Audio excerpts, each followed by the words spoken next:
self-serving, persuasive talkers of everything and nothing. We are Conversation Con Artists. What's going on, people? It's your boy, Mr. On Point. And I am Calamity Red. And we are Conversation Con Artists, back for another wonderful, fantastic episode. You can find me on Twitter and Instagram at Mr. MISTER_on-point.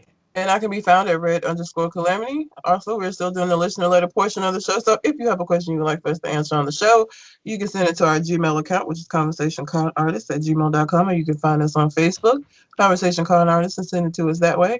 If you send a Reddit post, take a screen cap because motherfuckers be deleting they post. And we do have Reddit letters, but before we get into that, so Rockman3K3 from Nerdplate messaged me in the group chat and said he felt like I should watch this documentary on Netflix. And, you know, I'm really becoming known for like murder shit. I'm okay with it. That's fine. The name of the documentary is called American Murder. Like The Family Next Door, I think, is a little mini tag. I'm sure you haven't watched it, right? I have not. So when upon first watching this, I wanted to be like, oh, this is just some white shenanigans, right? But as I watched it, I realized it wasn't white shenanigans. It's just fuckboy shenanigans, because what it put me in the mind of is Ray Caruth, the NFL player who had his pregnant girlfriend killed because he didn't want to have to pay child support for another child. She ended up dying. The child didn't. And he's alive, but he has a lot of health complications from his father shooting his mother while he was still in the womb. I think he has several shit. So it ain't white shenanigans, it's fuckboy shenanigans. But this shit, this husband, and listen, future Mr. Red, if you are listening, please, nigga, leave me, okay? If I'm too much, if you meet another bitch, leave me. Don't kill me. Fucking leave. Just leave. That's an option. You can do that. You can just fucking leave. Okay? Because I might kill you first if you try to do some murder shit. Just saying. But what ended up happening, it started off with, she had this, like, the wife had a huge social media presence. So they're showing all these videos of her talking about her marriage and talking about how she didn't think she was going to be able to have kids. And so they have 2 little girls and how great her husband is. Then he just gets real distant. He don't want to, they ain't had sex in 5 or 6 weeks, and she's beginning to question, like, what the fuck is going on? Is it me? Is he cheating?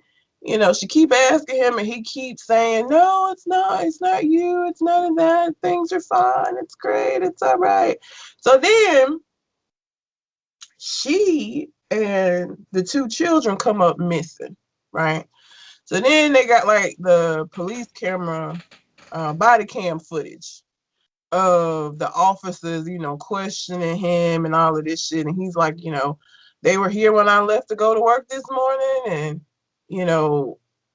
she was supposed to meet with somebody. That's what happened. So when she didn't call, they went over to the house empty. She ain't there. But her medication, because she had, I forget what illness, lupus. She had lupus. So she didn't have a medicine. The car was at the house. Her phone was at the house. So very obvious that she didn't just take the kids and run off. Okay. So long story short, this motherfucker was cheating. And them 5 or 6 weeks that he wouldn't have sex with his wife was because he was having sex with his little, side piece, which I guess whatever. But he decided that instead of divorcing his wife so he could be with his mistress, that he was not only going to kill her, okay? He killed their 2 daughters who were like 4 and 6.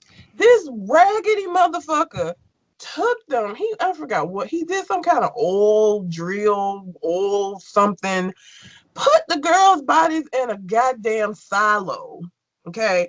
Then they asked him to take a polygraph because he was just, first of all, the spouse don't always be who they go after first. And he was just a suspicious shit around him. So the lady that was doing the polygraph, she was like, it'd be really dumb if you killed them for you to do this polygraph. Like, you would be a dumb person to sit here and get hooked up to all of that. She's saying this before she do it. And he's like, yeah, that would be stupid. Failed the fuck out of that polygraph. Okay. So then they come in and they like, yo, we know. Okay. So just tell us where the body's at, because we know you failed horribly. So he asked for his daddy, like the bitch that he is. His dad come in and his dad is like, what did you do? So then the first story he tells is that the wife killed the two girls, and then he killed the wife in retaliation for her killing the girls. So not only did you murder this woman, you finna sully her goddamn reputation, making her into a child killer now to get yourself off. Like, oh, he was such a fuck boy. Oh my goodness. And then it all came out that he just killed them because he wanted to move on with his life with the other woman. And he didn't want no baggage, He couldn't just kill her because then he gonna be a single father too.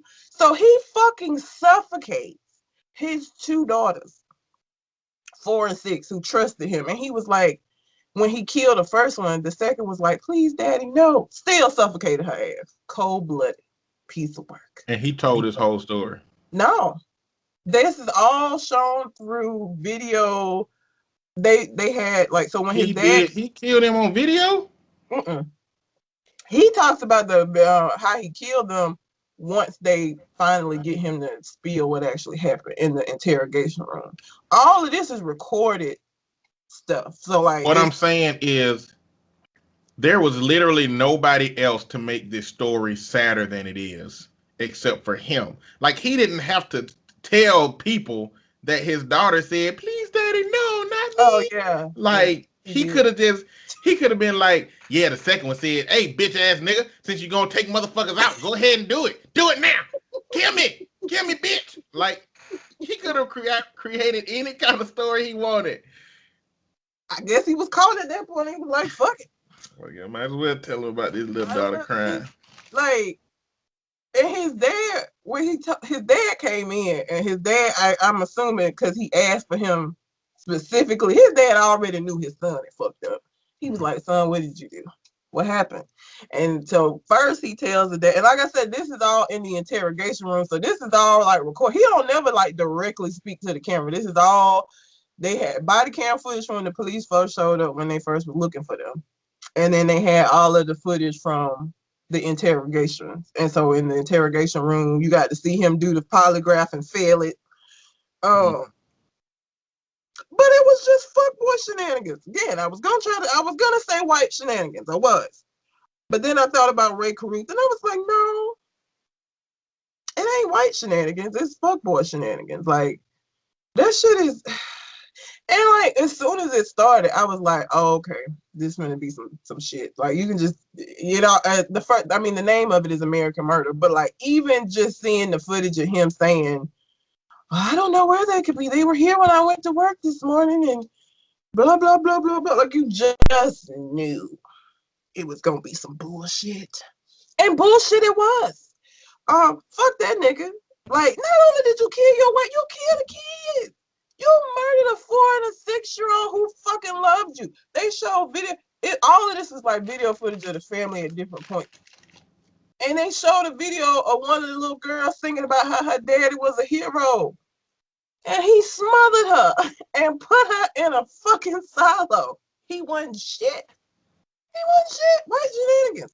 And here's the thing. If you aren't happy with your wife, that shit happens, right? Marriage is very difficult, all right? It isn't easy.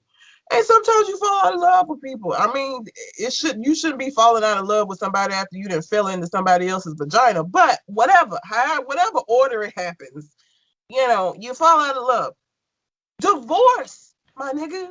Like, don't go kill 3 people and think you're gonna fucking get away with it. Like, and the mistress was like, she didn't even know. Like, he told her the whole time he was separated and they was getting a divorce, like all fuck niggas do. She didn't even know. Just bullshit. Just fuck boy shenanigans. Again, I can't say white shenanigans because if y'all don't know the story of Ray Caruth, go look that shit up because that shit was bananas. This nigga had her killed and then had tried to have somebody sneak him out of the state in the fucking trunk. They caught this nigga in the trunk of a car because he was gonna try to get across the border because he knew they was gonna come looking for his dumb ass. Like Ray Caruth, and again, he killed the mom. She was far enough along where they was able to save his son, and that boy got all kind of problems, like health problems from being born early and the trauma of his mother dying. Just niggas. But yeah, it's on Netflix. If this sounds like some shit, it's ID channel shit. So of course, you know, when Rockman was like, watch it, and I saw the title of it, I was like, okay, this up my alley. And it was some ID channel shit. Just, you know, fuckboy shenanigans. I don't know. That shit wild. Yeah, I mean, it still don't beat that other documentary about them white folks that was sleeping with the abuser of their child and that he stole her twice. I forget the name of that shit.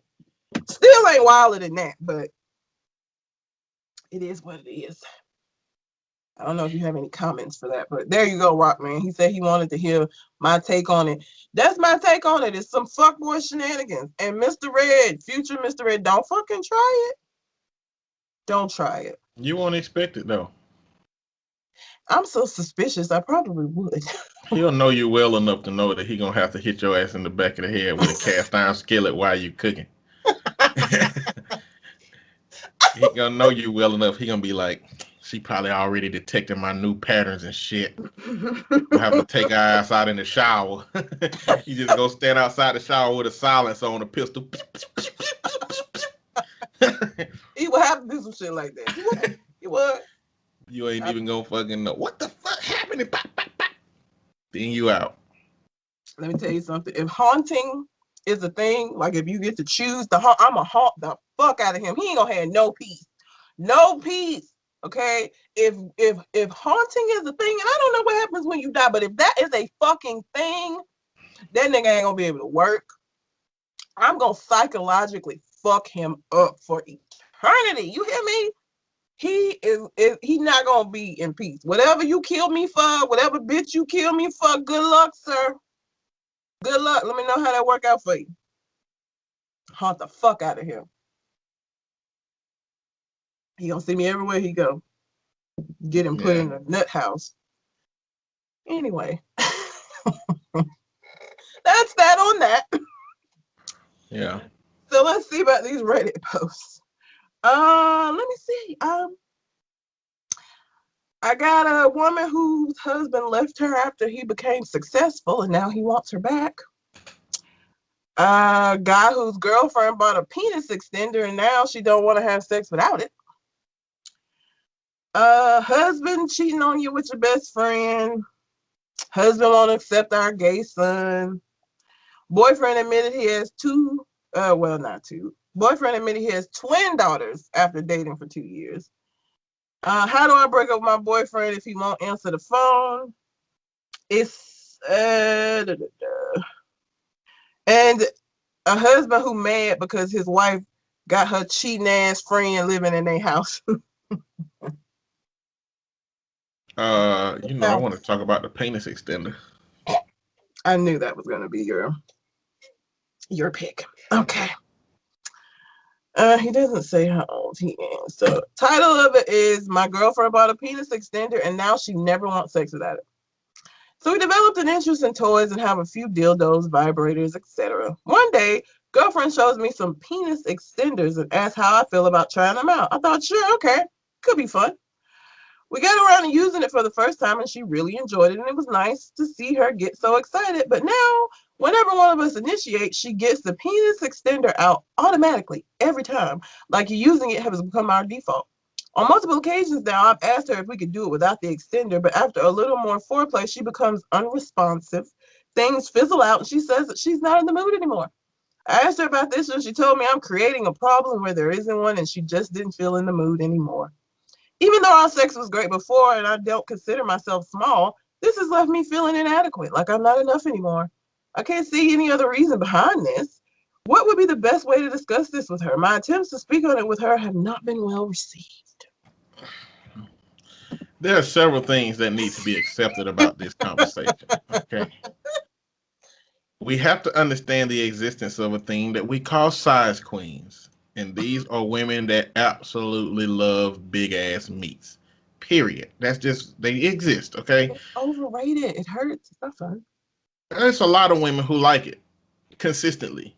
And that's just what it is. Some of you guys, you may think that you have a decent size, but it may not be enough. You know, that's why you can't allow how a woman feels about you to be what makes you feel a certain way about yourself. And this is for everybody. Turn this into meat positivity.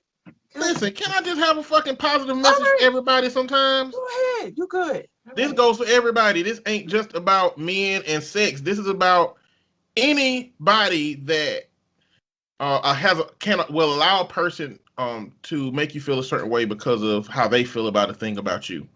And we got a society where like men do that to women a lot, but as it pertains to men, it's mostly done in the sex area. You know, that's just women. Like women have the what am I trying to say?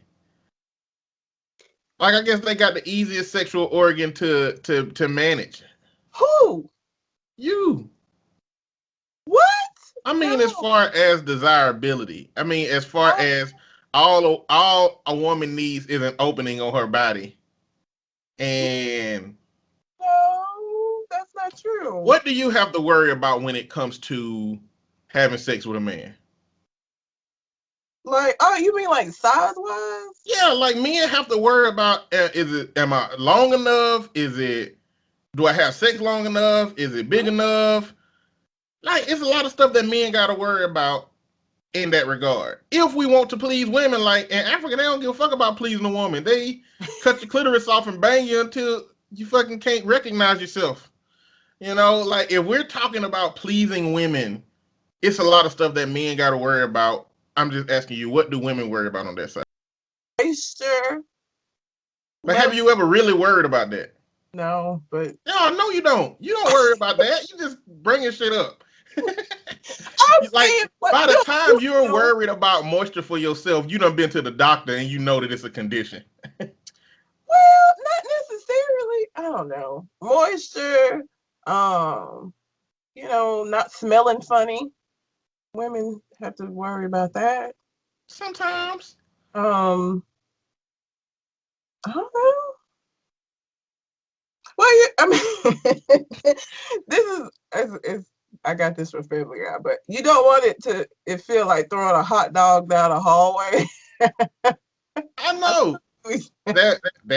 That's implications on the man though. That ain't really implications on the woman. Can it be though? If she's I don't fucking know. Man, that ain't how the vagina work. Like the vagina contracts. Like you can do some kegels.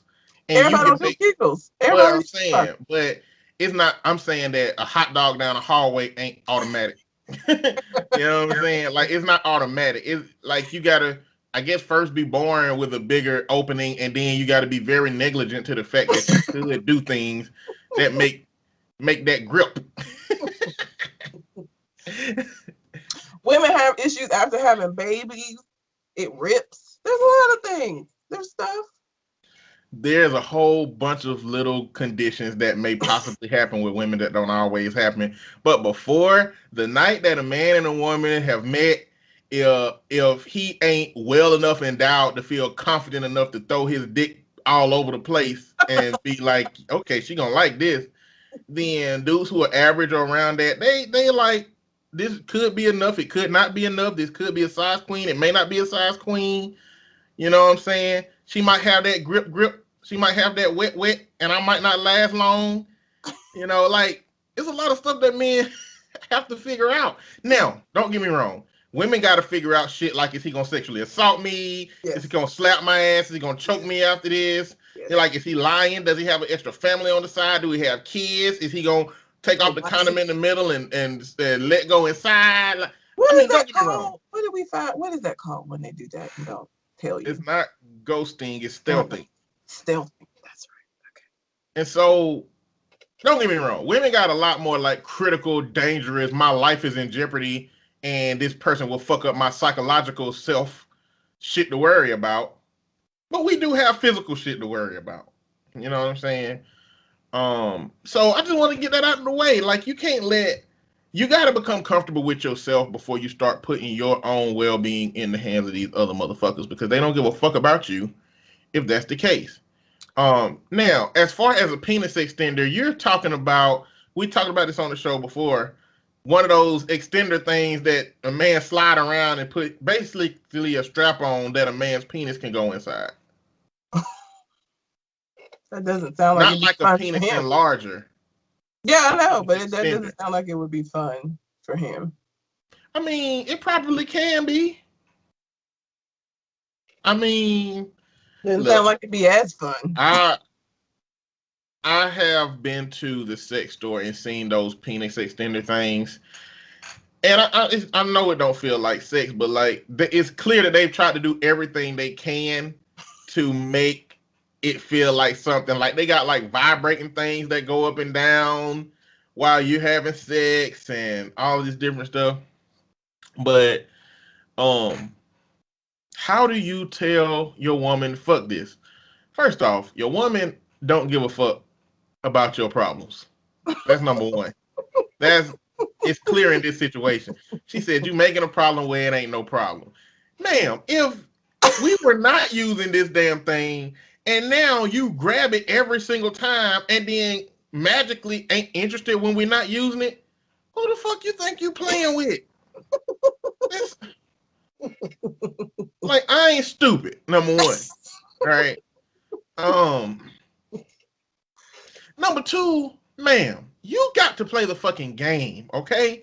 If you truly love this toy and you want this man enough to keep him as well with what he got, then you gotta play the game. You're gonna have to get two experiences. That's like it's gonna have to happen. Like you're gonna have to get yours with the toy, and he gonna have to get his without it. That's just what it's gonna be. Because it sounds like she's creating a life where she gonna always get her pleasure, and he ain't never gonna get his. Yes, That's what it sounds like. She ain't, So women, like, because a lot of women say they wouldn't stop dating a dude because of bad sex. Now, size queens will. Size queens, you're out, okay? But women who, where sex can be good, even though it's not that, if you're gonna keep him for all the other stuff, then you gotta work sex out. Sex can't be just for you and not for him. That being said, I don't know exactly how you're supposed to do it. I mean, there's a bunch of different ways to go about it. I mean, you can go the pacifist way. You can have her, come home and be like, the toy is gone. And maybe you got rid of it, maybe you didn't. This is a test. If she wild out on your ass, you know what I'm saying? Then yeah, it was a thing. You can go the aggressive route, where you can when she get home, you can have a big trash can in the backyard burning with a fire, and text her and be like, come out, and be holding it over the fire when she get there. And if she run in slow motion, be like, no, and when you drop it, then yeah, it's a problem.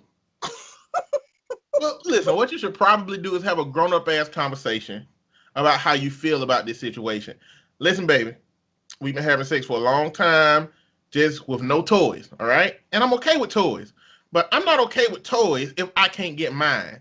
Or if when I say let's not use the toy, I see me personally, if my lady wanted to use the toy, I'd use the toy. As long as she was willing to tend to me the way I need to be tended to, that's fine. We can use the toy. It don't sound like she want to do for him what he needs. She just want what she needs. And so, I understand that, you really like the toy and we can do the toy, but we can't have the toy if I can't get pleased in our sexual relationship, ma'am. We can't do that, and I hope he is willing to leave if she don't, abide by this. But that's how you had a conversation. You be a grown up and you talk about your feelings. Look, I feel real dismissed in regarding this situation too, because when I bring it up, you act like I'm just being a drama queen and making no issues where there's no issues, But that's not how I feel. That's not the case. And through the patterns that we having, that's not the situation. So if the toy is gonna stay, we need to come up with new ways of fulfilling each other's sexual fantasies, not just you getting yours and me wishing that I had mine. But also, how do you really feel about this toy? Like, how do you feel about the idea that your woman, you may not be enough for your woman? You know, is that something that you can get over? Is that something that you're gonna have to deal with and manage at the end of the day? I don't know. I wish it was longer. Like, I wish he put more information in it. He was probably embarrassed enough to even put Man, on Reddit you could be anonymous and you can put whatever you want to put. True. I'm gonna do this one because I'm probably gonna rant. So let me just say, I read the title of these, and if the title sounds interesting, I save them. I don't read the Reddit list. So like the first time I'm reading it out loud is the first time that I've read it. The title of this one makes me feel like I'm gonna lose my fucking shit. Okay. Don't know. I don't know. I'm pretty sure I'm gonna lose my shit. So I'm gonna do this one. This is a 30-year-old woman and her 33-year-old husband and her 31-year-old friend. My husband has been cheating on me with my best friend and asked me tonight if I wanted to be in a throuple. If niggas don't got nothing else, they got audacity, don't they? The audacity. The audacity. Oh, Jesus. Okay, let me start out by saying fuck 2020. My husband lost his job in April, has been home while I've been working extra shifts, making $12 an hour to keep us from going broke. Yes, I've been out of the house more than at home. Yes, I haven't been super active in bed because I'm really exhausted all the time from working 70 hours a week, standing on my feet all 70 hours. I thought he'd appreciate that I was working so that we can have things like food and a place to live. Instead, he and my best friend have been fucking while I've been at work. She lost her job too. They've always gotten along with each other, and I've never felt jealous or threatened that they have hung out together, just the two of them over the years. One very drunk night in 2009, she and I did make out, but it was a one-time thing and I didn't enjoy it. I thought I could trust them and that they were just friends. Obviously, I'm an idiot. Enough backstory. I come home tonight and found them snuggling on the couch watching TV, like in a spooning position, but it was very obvious it was intimate. They didn't panic, but she sat up. Then he sat up. At this point, I felt my stomach turn into a rock and I felt dizzy. No word of a lie. My body went into some kind of shock. I just walked into the bathroom, closed the door, and sat on the toilet. I started crying after I have no idea how long. I threw up. I heard them whisper talking, but I couldn't make out what they were saying. And then they knocked on the bathroom door and asked if I was okay, and I told them, obviously fucking not. They didn't backpedal or deny anything. They didn't admit to fucking then, but my best friend said we should all probably talk about what's going on. Stayed in the bathroom. We talked through the door. That's when my husband said, okay, yes, we didn't want you to find out like this, but we have been in a relationship since July. He said some more things, but I honestly can't remember them because my ears were kind of ringing. And I kept thinking about him saying relationship. This wasn't a fling or a one night stand. I could maybe forgive that, but a real relationship? Isn't marriage supposed to mean that just you and I are in a relationship? So he says whatever, and then my best friend says, so what do you think? I missed everything he said, obviously. So I told her that, and she said, so you missed the part about all three of us living together? After me asking what, my husband clarified that she would stay on the couch, but they keep each other company during the day, and I could be with her too if I wanted. She knows I don't want this because we would have made out more than just that one time in 2009, right? I know she needs to move out of her place because no job equals no rent payment. I had told her in the past that she could always crash at my place, but I never meant like this. How could she not know that? Is my best friend an idiot? Am I an idiot? I need advice. Yes, tell me that I'm the idiot for trusting them and having bad judgment and not doing my wifely duty. I'll own all those things. I just need help figuring out my next steps. I don't want to be in a throuple, and I don't even want to look at either of them. It's 3:30 a.m. and I can't sleep, and I don't know what to do. I feel like I've been used. I don't know, even if I leave, I still have to pay for my husband's expenses because he's not working, which would mean I'm paying for them to have a relationship, which idiot me has been doing since July, and I really, really hate my life right now. Too long, didn't read. All work and no play makes, and her username, a fucked over wife and friend.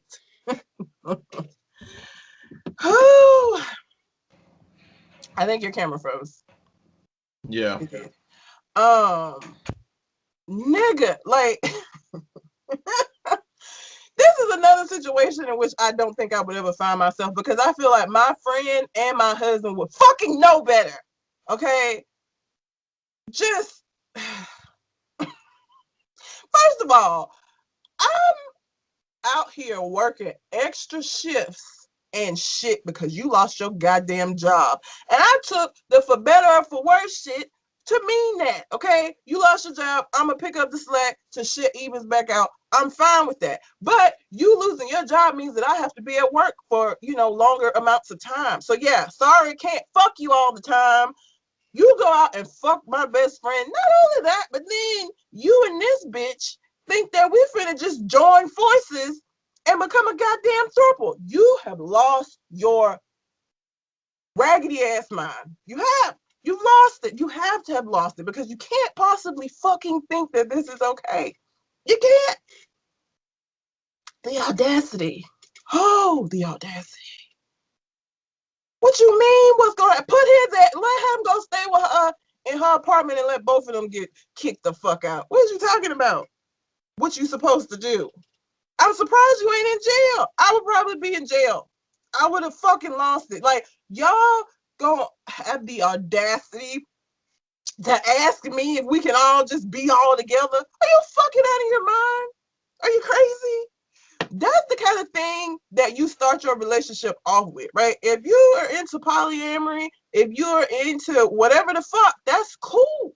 You start out that way. You don't get to decide in the middle of this monogamous ass relationship that you just gonna turn it into some other shit. You've lost your mind and got me all the way fucked up.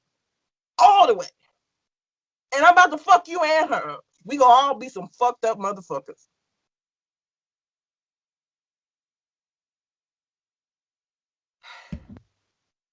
Okay. That's understood. But that's not how you would respond, Red, because you would never be in this situation in the first place. I would. You wouldn't trust no dude with your best friend at the house. No. Either way. No. And not going out without me.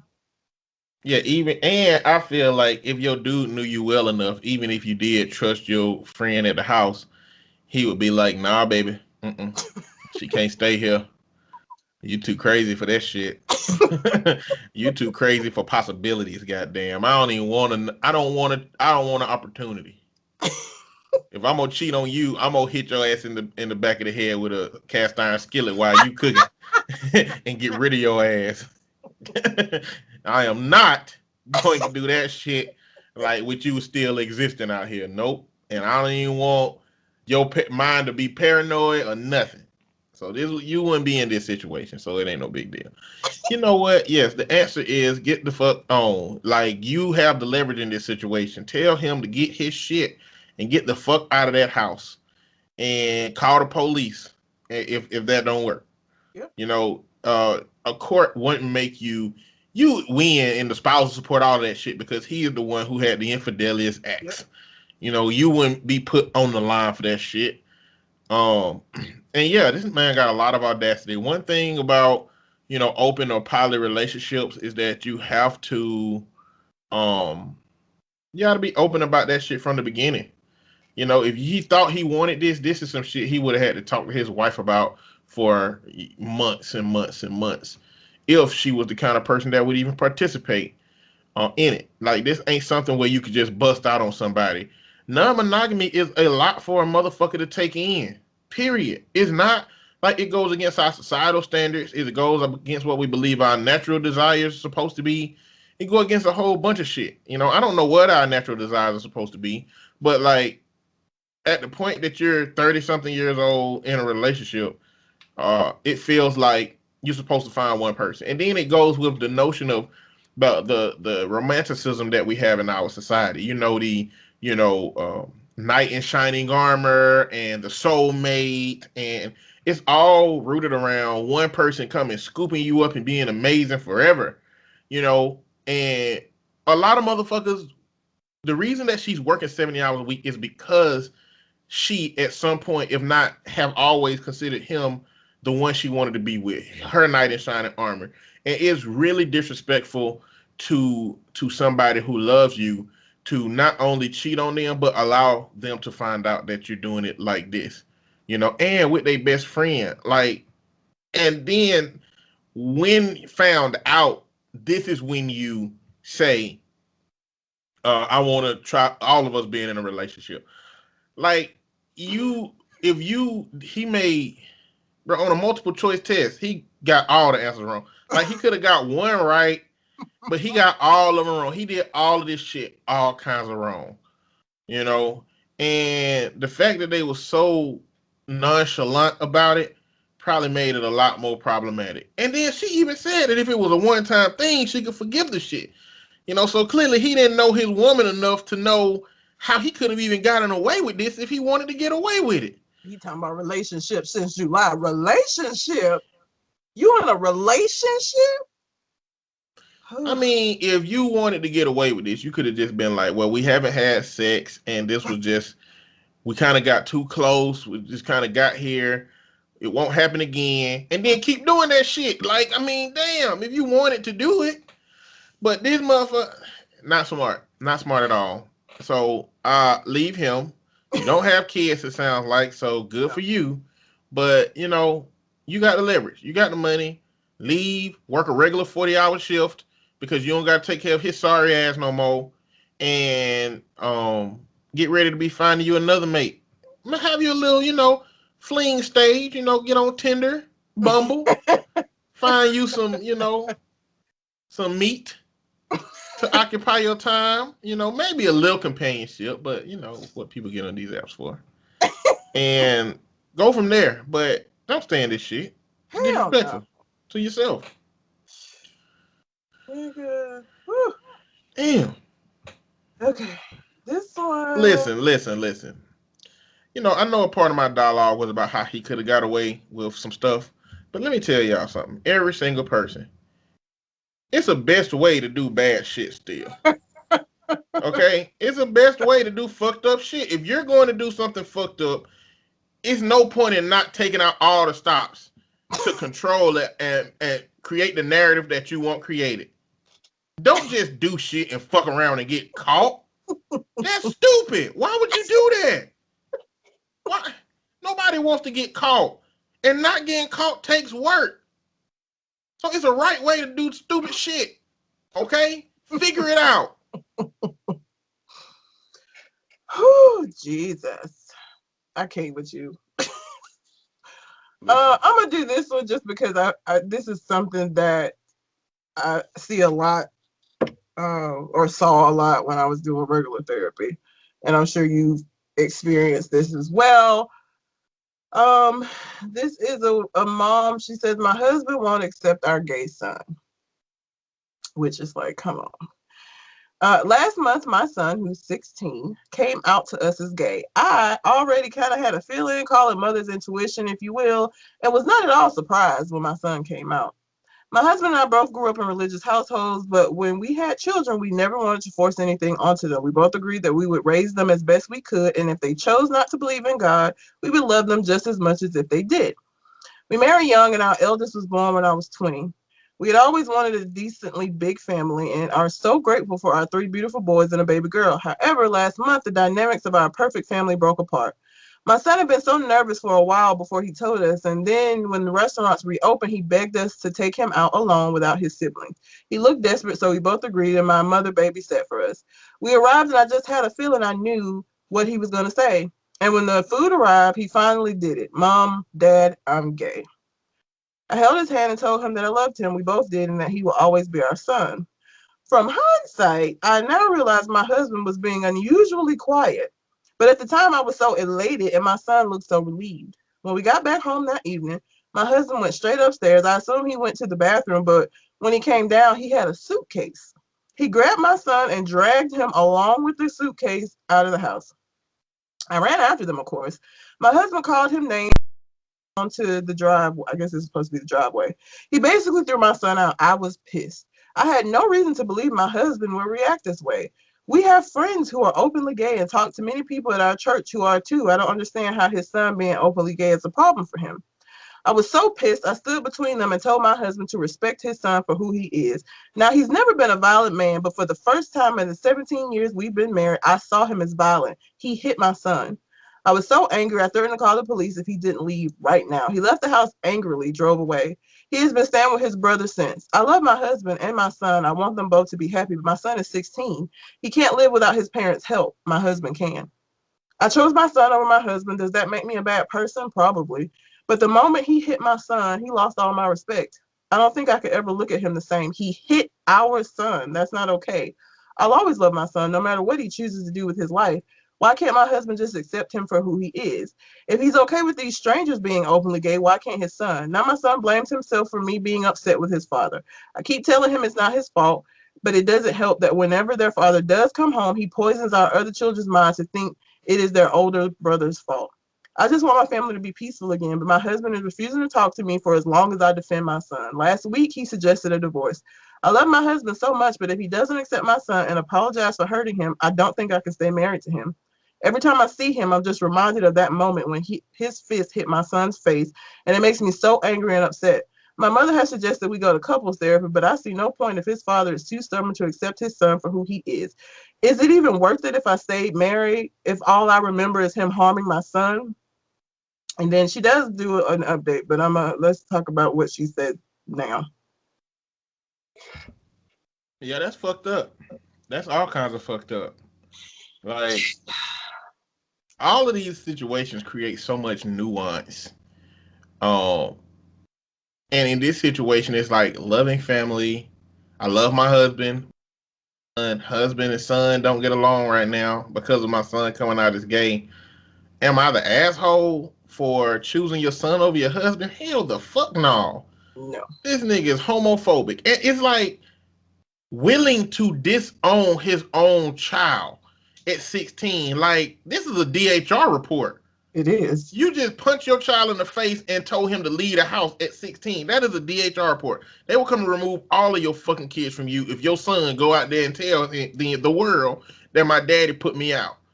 And punch me in the face. Yeah. And punch me in the face. And it's crazy that she can't, it's crazy that he can't, like, she can't understand the idea that you can accept other people like this, but can't accept when it come to your own home. Like, that's the whole nature of the Republicans' argument about abortion. I mean, theoretically, abortion should be illegal, but as soon as they get somebody pregnant, oh, you finna go get a goddamn abortion, girl.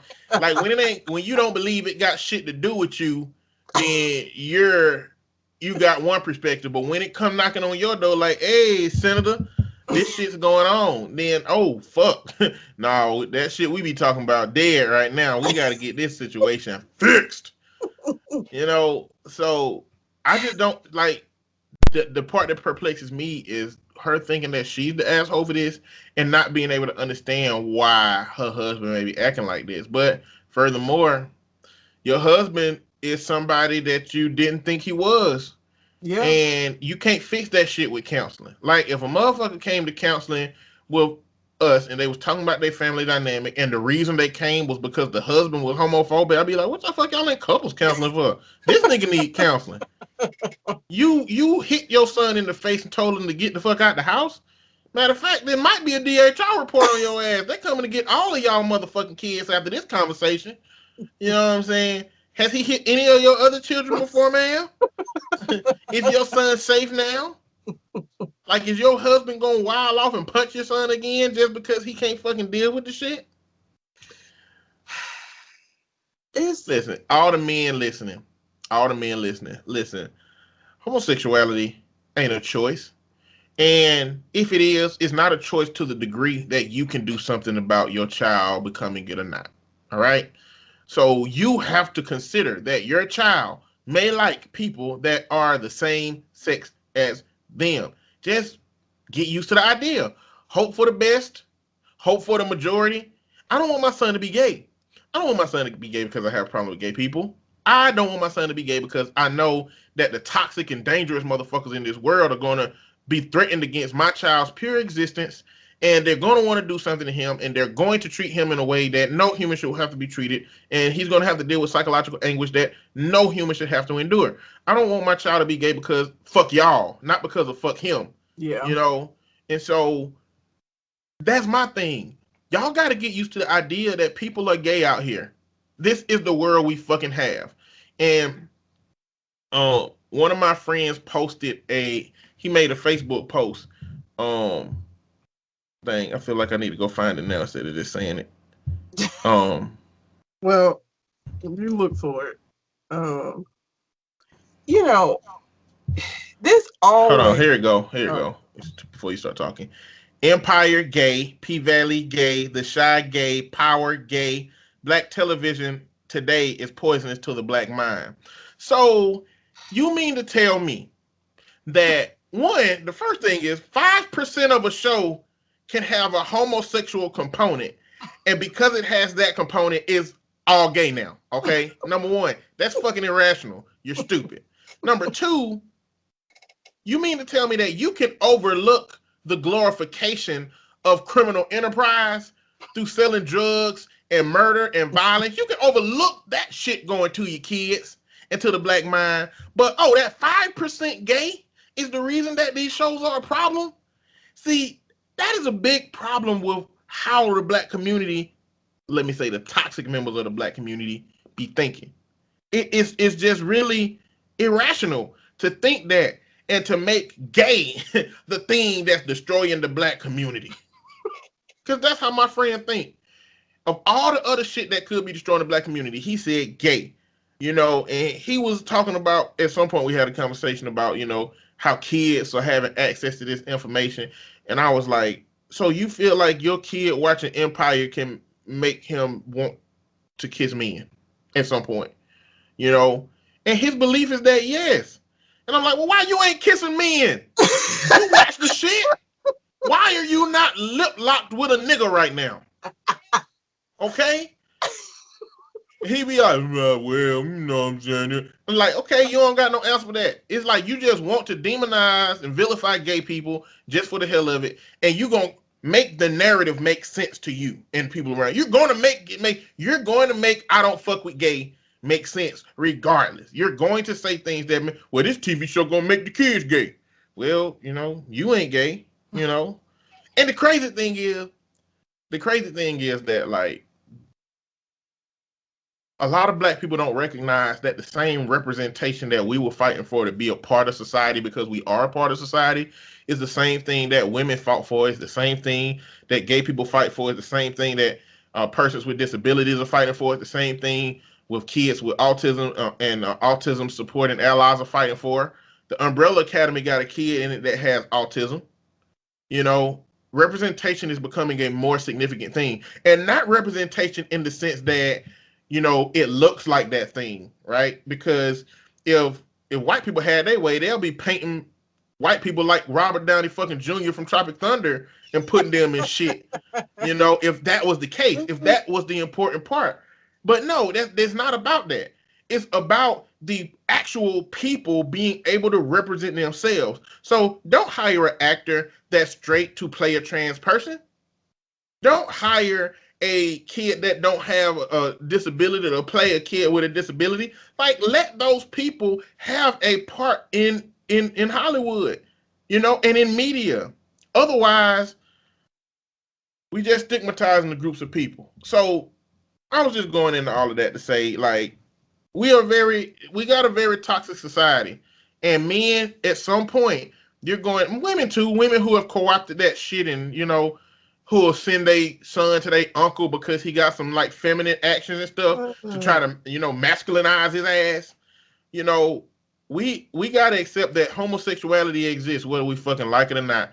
And as far as TV being something that influenced homosexuality, what the fuck, gay niggas been gay since the Bible. I was just that was the how the point. fuck how the fuck did they get gay? Before television existed, before, like, there has always been gay people around. The thing about it is, if they weren't visible. They weren't visible because TV wasn't as prevalent. They weren't visible because social media wasn't prevalent at all, like didn't exist. But everybody, I feel like, had that uncle or that aunt in their family that never got married and had a fucking roommate that they brought with them to all of the family. Like, that shit, the thing about it is they just weren't able to be out with it. Okay? That's the only difference. The shit was going on. They just called each other roommates and shit. Right? That it happened. Is so this idea that them being visible now has created this situation where all these people who would not be gay outside of it if they weren't seeing other gay people is ridiculous, because when they had to be invisible for their safety, they fucking still existed. They still existed. They were still there. I don't think it's any more gay people now than there has been. I just feel like they are more visible now because they can be, because it's much more accepted than it has been ever before in our history. So the idea that it's the TV or social media, like, that shit is bullshit, because if that was the case, it wouldn't have existed at all before this, or it would have been so minuscule, but it wasn't. Like, this shit don't make no sense. Secondly, if you love your child up until the moment that they tell you gay, and all of a sudden all your love for their child go out the window, you never fucking loved your kid. Because loving a child, your child gonna do all kind of fuck shit. And the fucked up thing is, I feel like this is one of them dads who, if it had been, hey, this girl is saying I force myself on her, his dad would have been standing right there. But, well, son, how these went. Like, I feel like it's worse shit that this boy could have invited them out to dinner to tell them that the dad would have been 100% accepting of. Like, this shit is dumb to me. This don't have nothing to do with you. And I mean, it just does not make sense to me.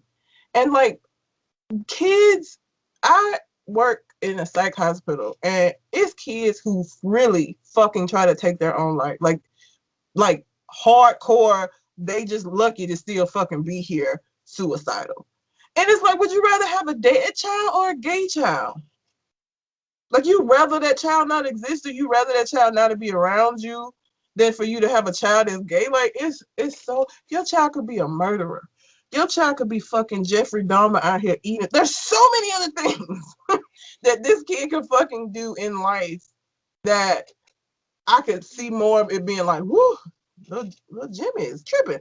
But this kind of shit, like, your kids not gonna always do what you want them to do. That's a part of raising a child. They make mistakes. They do dumb shit. Like, if your love is gonna be conditioned upon them always doing what you want them to do, you don't need to have no fucking kids, because that shit ain't gonna happen that way. They gonna do a lot of shit. His son could have came out and said, Dad, Mom, I just want to let y'all know that I eat ass. And Dad would have been like, all right, son, that's fine. It's okay. And then he would have been like, man ass. Oh, you son of a bitch. Bring us to this restaurant for this shit, eating man ass. Boy, you better goddamn. Man, listen, man. Parents, there's a lot of shit that your child can tell you that you've got to figure out what to do. Because you can be, and this is what I tell parents. Because I remember having a specific case where the kid had told me he was gay, and the parent was just trying to figure that shit out. She was like, I think he might be, and I wasn't going to tell his business. But what I told her is, I said, listen, the only thing you can be is on the right side of history or the wrong side of history for shit you can't control. And if you can't control it, you need to figure out how you're going to feel about it if that's the case. It's like, I'm accepting him now that I don't know, even though I think it's a possibility. But when you find out that he finna have a boyfriend, Are you gonna wild out on them, kick them out the house and bullshit them? No, you got to come up with what your shit is now. And being gay ain't the worst thing that your kids can tell you. Your kids can come and tell you that, I'm the reason that our sister got hooked on drugs. I've had a case like that before. Shit. Yeah, it's been like it's people out here on that's got some problematic situations. Like, because like one kid may not have a addictive personality, but the sibling that they introduced to substances may have the addictive personality, and now they done fucked up this other child's life. They could tell you stuff about murder or harm or things they did. You can have a kid that's a fucking psychopath. That's been killing the neighborhood cats and dogs and shit. Yeah, sticking firecrackers in the cat's butt and lighting them bitches up and just letting the cat ass explode. They do that shit. Like, I don't know why you let your psychopathic son get access to some fireworks, but if you do, they gonna do crazy shit with it. They gonna be like, hey, let's go to little Timmy's house, and little Timmy is intellectually disabled. He got low. We gonna make him hold this firecracker and we gonna run away. And then you gonna wonder why a parent calling you wondering why their kid's hand blowed up with the bone showing. Because your dumbass little kid done came over there bullshitting.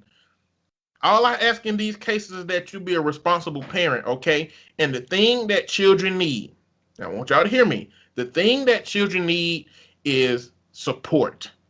They need to feel supported. They need to be supported. It's a whole bunch of people out here who have tendencies to potentially be psychopaths. They got that mind. They are not empathetic.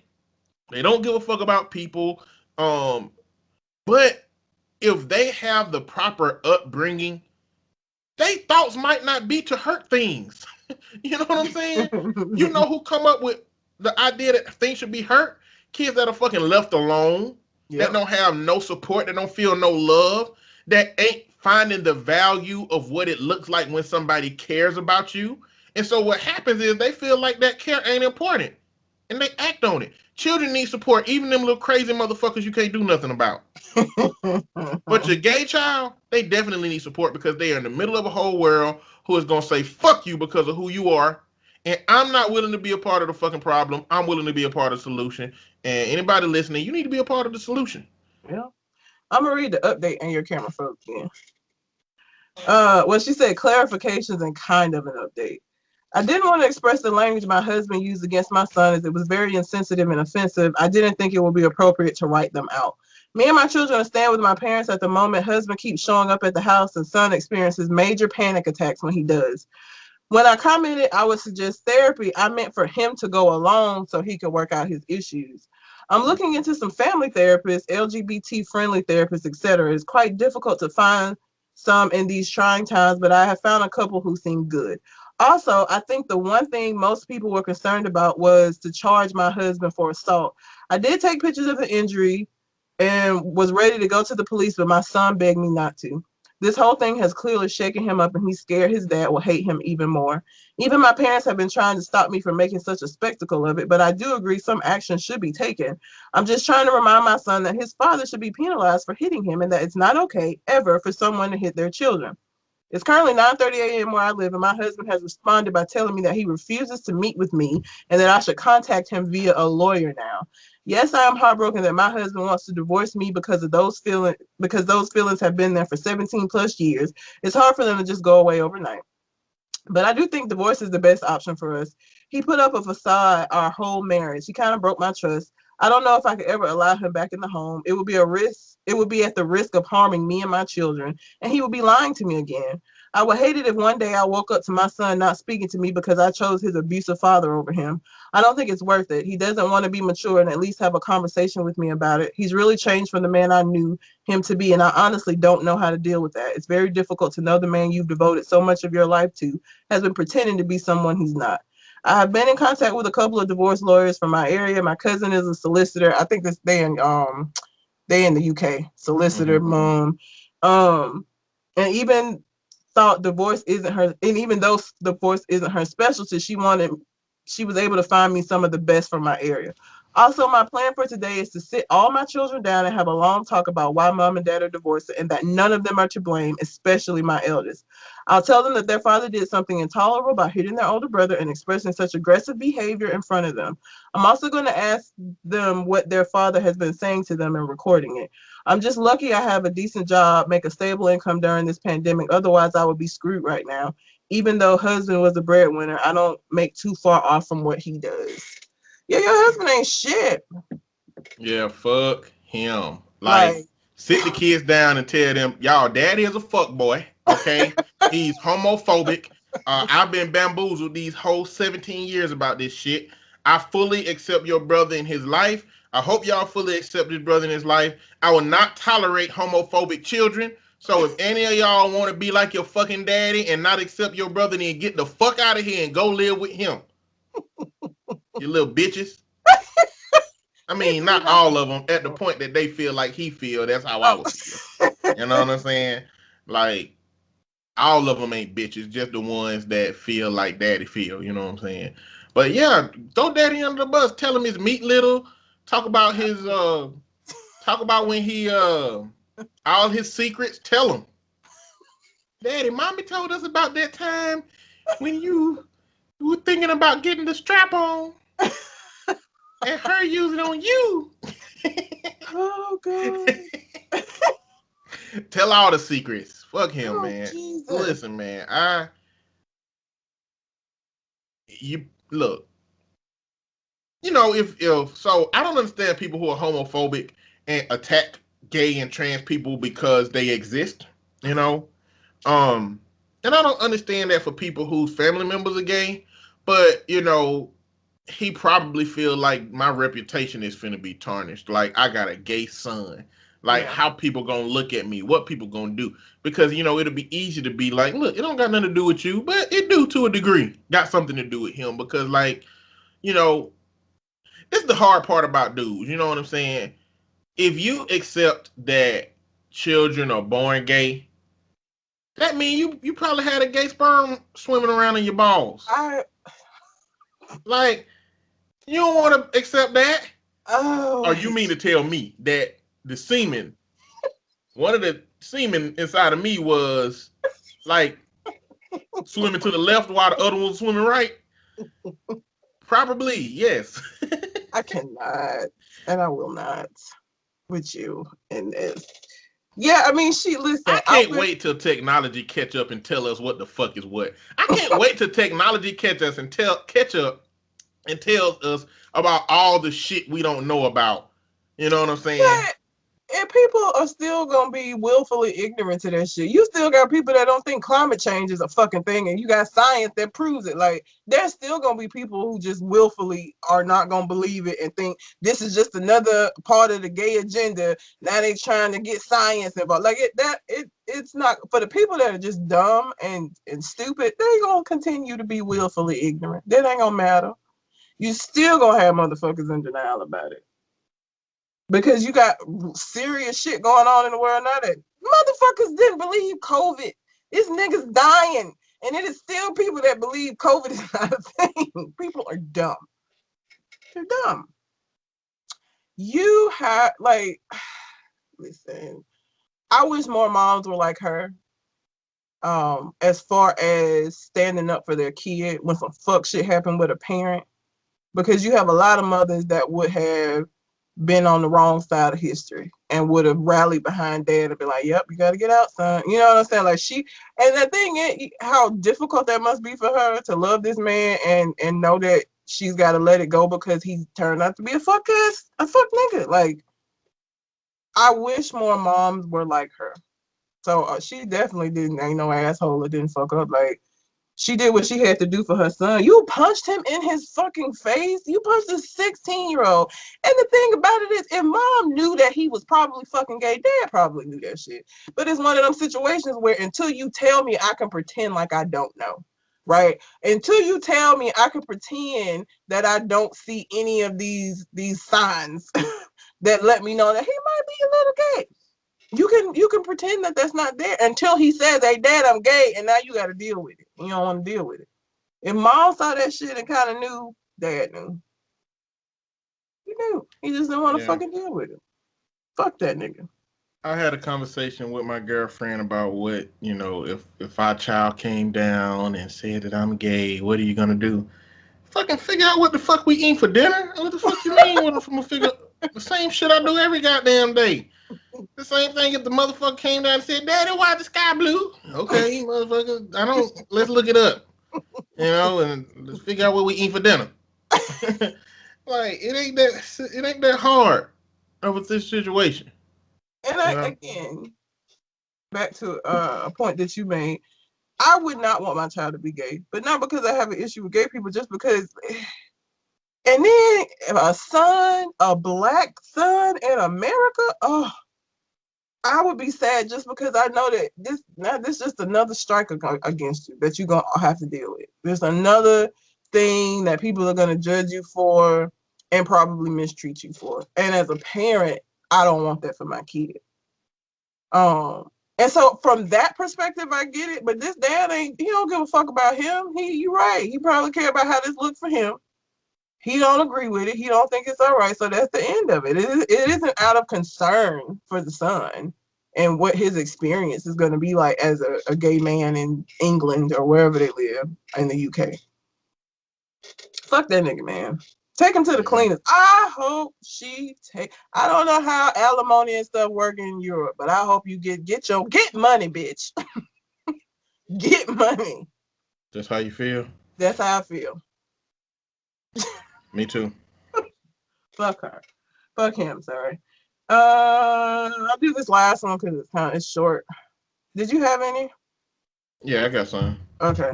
Let me do this one while you get yours up. Boyfriend admitted he has twin daughters after dating for 2 years. See, this that shit that just... My boyfriend admitted to me that he has twin daughters that he pays child support for. He isn't in their lives because, according to him, the mother is crazy and difficult. She crazy and difficult, but you kept this shit for 2 years? Yeah, she sound real crazy and difficult. You just sound just sane as can be. The mother also waited for the girls to be 10 to inform him about their existence, but he's known for 6 years. So they 16 now? Nigga, you got teenage twin daughters. They may not be. I think they 10. I think the mama told him when they were 4, and he's known since they were 4, and they 10 now. No, because if the mother waited to tell him she said that the mother also waited for the girls to be 10 to inform him of their existence. So when he found out. Okay. And so he's known for 6 years, which will put them at 16. And so you didn't know about this shit for 6 years. I've been with you for 2 and you ain't never mentioned it. I've been dating him for 2 years and he's failed. I just said exactly that without even reading it. I've been dating him for 2 years and he's failed to mention he had 2 other daughters. He has a son and he's actively in his life and he was upfront about him. I don't know how to feel. I want to have children with him, but the idea of being his third baby mama make me cringe. I don't know what to do. I've tried to bring it up, but he gets very defensive and angry. He get angry. He claims I'm being narrow-minded. Bitch. I'm a 24-year-old female, and I feel like he has too much baggage. That's because he fucking does. I love him, but how can I let go of these negative feelings? Leave him. The fuck is you talking about? He lied to you for 2 years about having 2 whole other mouths to feed in addition to the son that you know about. And you 24 with no fucking kids and you walking into a situation. No. And then he get defensive. He get angry. You upset? Does it bother you that I'm bringing up your motherfucking twins that you didn't tell me about for 2 years? Now you see how I feel. You think I give a fuck about you being mad? Bitch, you better talk about this. I'm in a different place with this situation. Explain. I'm at a different place with this situation. I feel like if her focus was him hiding that shit and keeping it from her, I'm with you. But this superficial as fuck. She's like, the problem is he just got baggage. Like she ain't. But so look, this the thing. That's what she's saying. She's saying it's because he got baggage. Because in this way, even if he was honest and upfront and said this, what her dialogue now is, she would still leave him alone because he got baggage, not because he kept it from her. That's superficial. That's fuck. I mean, it's okay to have your preference for that, but that's bullshit to me. That you, as a 24-year-old female with no kids, this man, first of all, how the fuck old is he? Because the oldest children is 16 when he had these babies. How old is he? But Look, anyway, if he had these babies at 16, he's 32. Right? So she already know you ain't finna find no fucking 30-something-year-old that don't have kids, number one. Yeah, all but right? she it's not that he has kids, because she knew about the son and she was cool with that. She just ain't cool with 3 kids. That's a big ass But thing. it ain't technically even 3 kids. What you mean? Because it don't sound like he even involved with the damn girls. He paid money out to them. It say that? Yeah, he paid child support for them.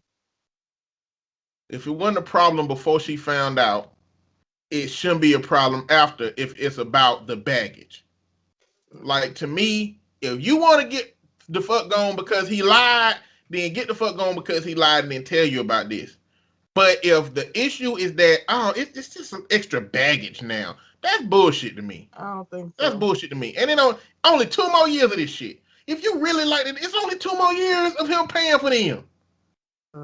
You know what I'm saying? Like, he could have a logical conversation about this with her.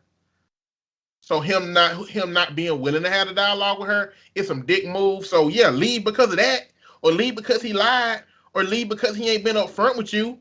But if the main reason that you talking about in this letter is because you just discovered that he got more baggage than you willing to carry, that's fuck shit to me. I wouldn't date nobody with 3 kids, whether he in their life or not, because you take care of 3 kids, and I'm not 24, so I mean, I guess you have to take that into consideration. But as a 35-year-old woman who doesn't have any kids and wants to have a child, I don't want to go into a situation where my kid is going to be number 4, because again, yeah, it's 2 years with the twins, but then you ain't been involved in their life other than paying. Well, I mean, this woman knew for 4 years that this motherfucker was potentially the daddy. Like, this ain't really an ideal situation for him either. It isn't. She knew for 10 years. I said 4. This man knew for 10 years. She knew for 10 years that this man was potentially the daddy and bust that shit off on him. He didn't even have a possibility or option of having a relationship with them for 10 years to believe that he could have a reasonable relationship with them. Like, that's so okay. So he got shafted too. So yeah, he could have told her all this, let her know up front, but it just don't make sense to me for the fact that he has kids. Like, what if you found out that he had 2 kids that lived in Japan, or that was in a situation where he didn't have to see him because they had an arrangement or something? You know, like. But either way, if I found out 2 years in, the lying is gonna be it for me. But you just said you wouldn't date him if he had 3 kids. So if he was telling you up front, you would still be like, fuck you. Yeah. If he was telling you that shit up front. And so I'm saying that there's a difference between if you lied about it and I have a problem with it versus I have a problem with it because the aesthetics now don't look as good for me as it did before when I thought you only had 1 kid.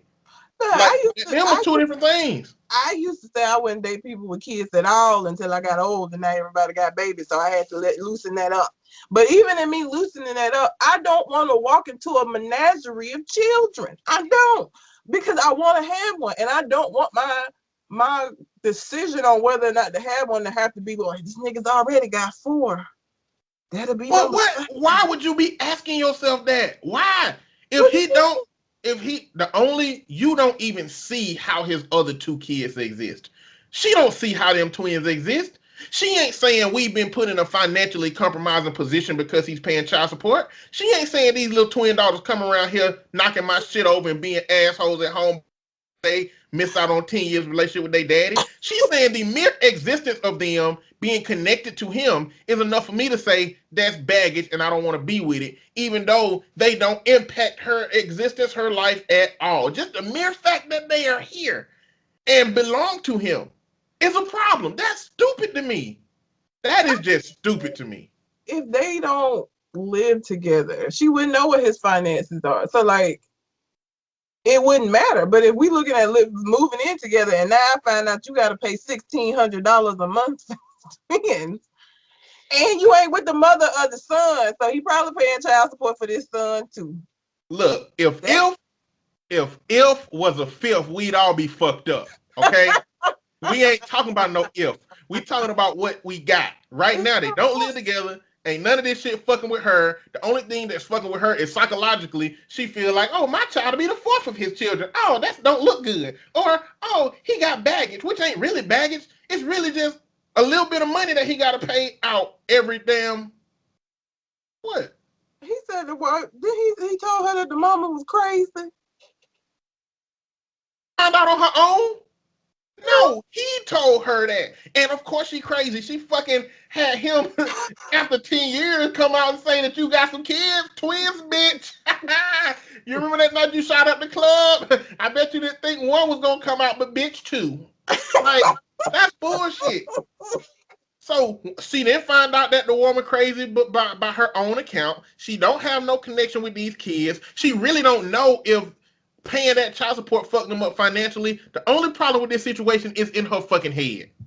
It's in her fucking head. And you know what? Have those standards.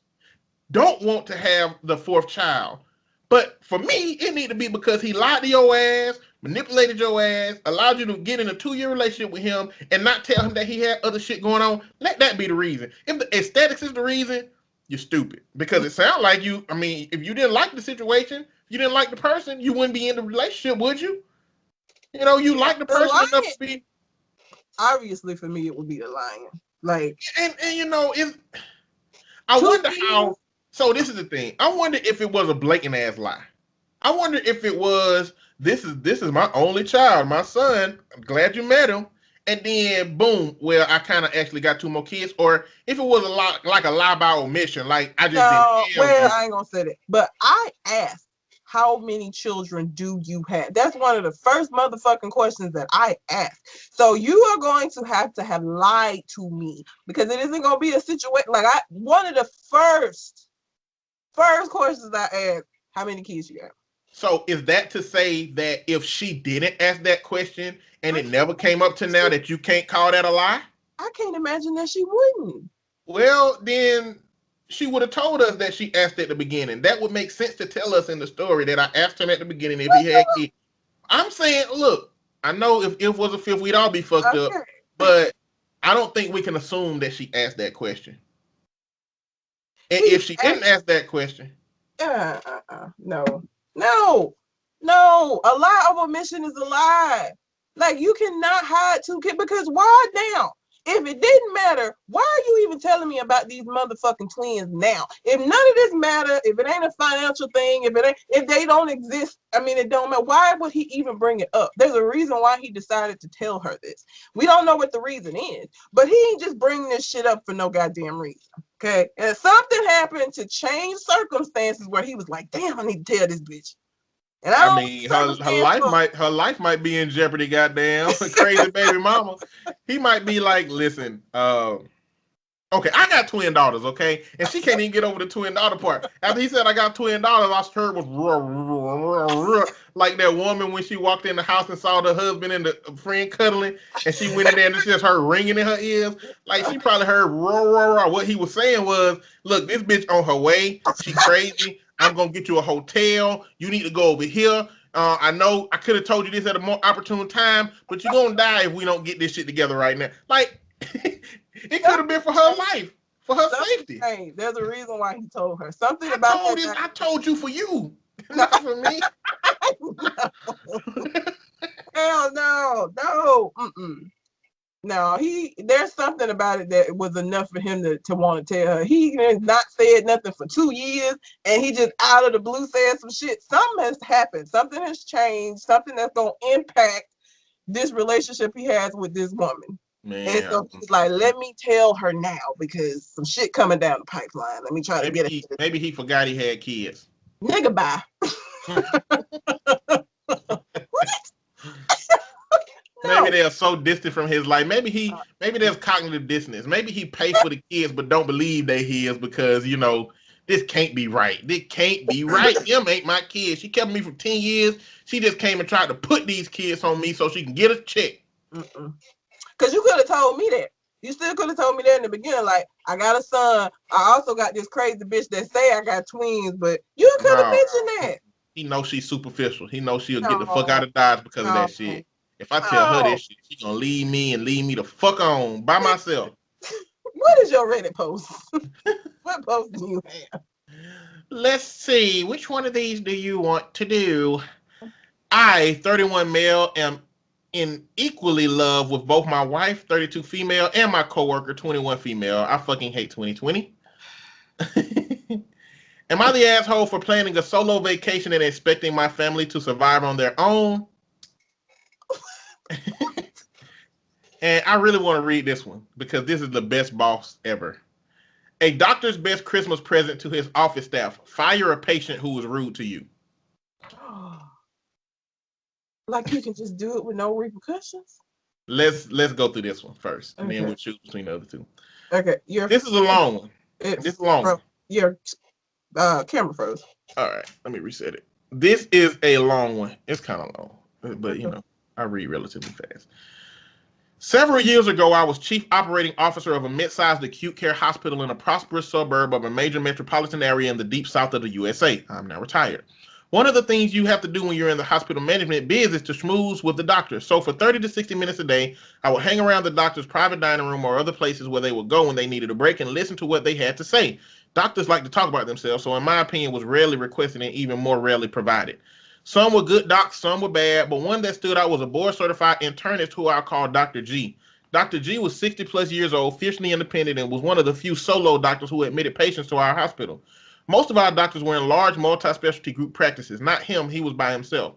Dr. G had more business than he could handle. Not only did he have a huge patient base because he'd been practicing for decades, he was a damn good doctor, so many of the hospital's other doctors referred a constant stream of patients to him.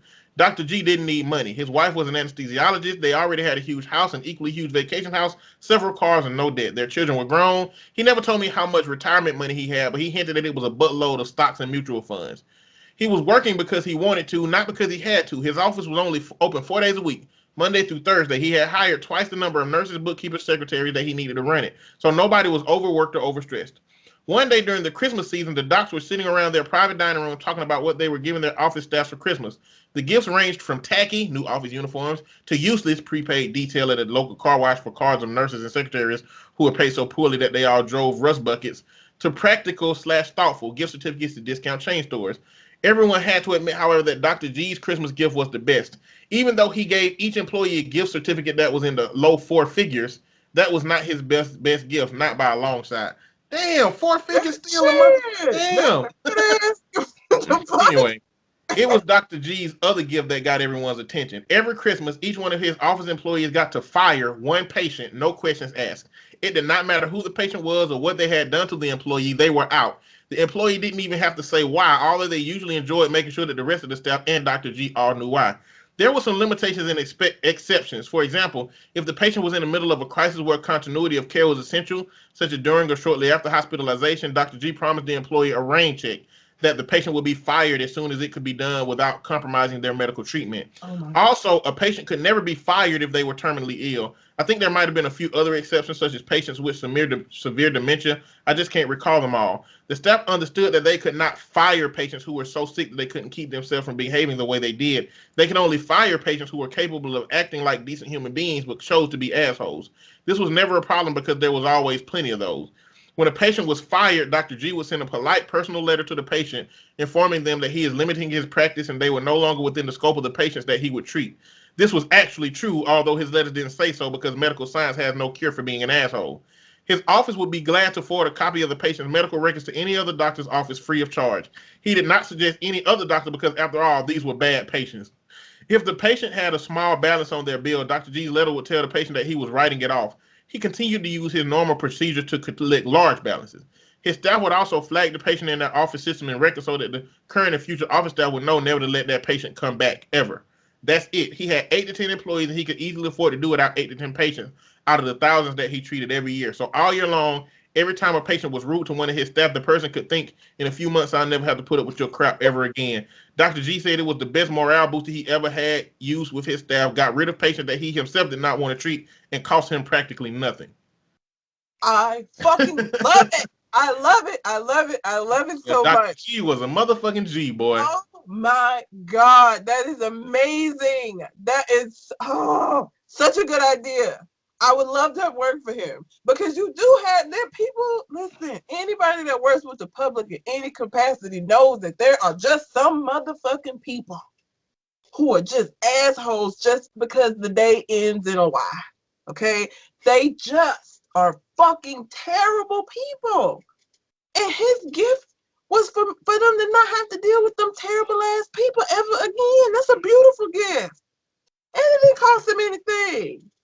He was a G. Amazing. Yeah, fantastic. I just had to read that. I just had to read that. Like, that would be amazing for like not counseling, but for a restaurant.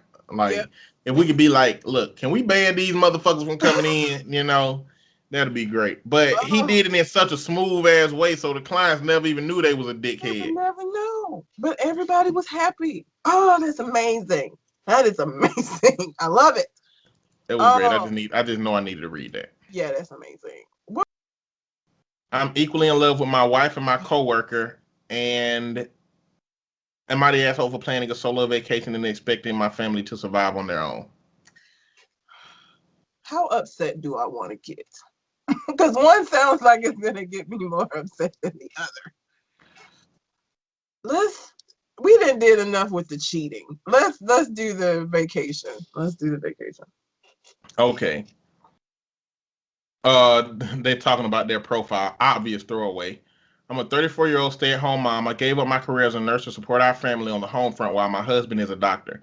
I can't say I like it, but I'm able to help my kids with distance learning. I'm fully in charge of our home. I have 4 kids, an 11-year-old son, 10-year-old son, and 2 6-year-old sons. Damn. She could have just said all sons, 11, 10, and 6. Twins, huh? Everyone in our family has responsibilities at home. It's nothing extreme, but I expect everyone to chip in as I'm not the only one living in the house. I take on probably about 80% of the work, including all of the deep cleaning, cooking, meal planning, errands, and financial planning. Well, getting anyone actually to do anything is a completely different story, so I usually end up having to do everyone's chores too. A few weeks ago, I finally broke. No one helps. No one gives me a break. I haven't had a day off since the twins were born. Exclamation points. I didn't say that like it was an exclamation. I told my family I was done after begging for help for over a year. I'm mom. I should be able to do it all. Here's where I might be the asshole. I booked myself a week-long vacation to a secluded cabin an hour away and informed my family that I'd be going alone and would only be reachable in an emergency. I also told them that I expect my house close to the same condition I left it in, and they'll have to cook and clean for the time I'm gone. I've been getting the silent treatment ever since I told them, and my husband is pissed. Am I the asshole? Edit. My husband is taking week-long trips away from us with minimal notice. We've discussed the cleaning issue quite a few times and nothing has changed. I have my sister coming to watch the kids while my husband is at work. They have 3 weeks to prepare. I will be reachable, but husband doesn't know the exact location of my cabin, but knows the general area. I mean, I don't see the problem. She need a break. Better that than her drowning all the kids and the husband come home. She done killed everybody. Let her have a break. Like, it sounds like she needs a break. And she's made a rank. Like, the title made it seem like she was gonna be leaving them in financial straits, or like it was gonna be something horrific. She made arrangements for them to be as taken care of as they need to be for a week. It's just a week. I don't see the problem. Especially, and then the husband go on trip, a week-long trip. Fuck you, nigga. I'm going to the cabin. Figure it out. See what I deal with. Yeah, I mean, you all right?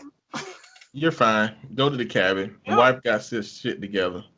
I mean, the way she painted it without edits made it sound like she was being a dick, but the reality is she probably feel that way because as the mama who got shit together, she don't believe they capable of taking care of themselves. Mm-hmm. So she feel like she, is the asshole. But the reality is your family don't seem to appreciate you. And the fact that, I don't know, maybe if you would have sat your family down and said, hey, family, I'm tired. I need a vacation. I'm going to take a vacation. I want all y'all to be okay with this because this is something I need. Then maybe that would have been the case. I don't want to have to be there with them goddamn kids. Well, I mean, she made it sound like the kids was upset too. Yeah, because everybody upset with me. Well, mom does everything. Like mom, look, mom leave is different from dad leaving. Cause mom cook, mom clean, mom the one usually helping with homework and shit. She doing distant learning. They come asking her questions all the goddamn time. I'm sure they are upset because mom is who they depend on. So like you leaving me, I gotta do my homework without you for a week. And when Timmy started bothering me, I can't just say, Mom, Timmy's, but like, yeah, I'm sure they were upset because mom is who do everything. So it's gonna impact them for her to be gone more so than it impact them when they dad to leave. That's why they don't give a fuck when he be gone for a week because it don't really make no difference in the way the household is ran. But if mama is the one that's running the household like that, then her being gone for a week is it's a big shit for them. Yeah. But they'll be all right. Shit. Yeah. Again, you rather that than come home and I done drowned all these little motherfuckers. Because people do that. People do that. They sound white. He's a doctor, so the likeliness of him being black is very slim. So, you rather that than to come home to full of dead bodies. Just saying. True. So, there's that. All right. Well, all right. That's it. All right. If you have a question, comment, Reddit letter that you would like for us to read, send it to our Gmail account, which is conversationconartist@gmail.com, or find us on Facebook, Conversation Con Artist, and send it to us that way. Do you have viral posts? I do have viral posts. I am looking for people who are interested in turning 105,000. This is not a pyramid scheme or Herbalife. We will be selling crack. That's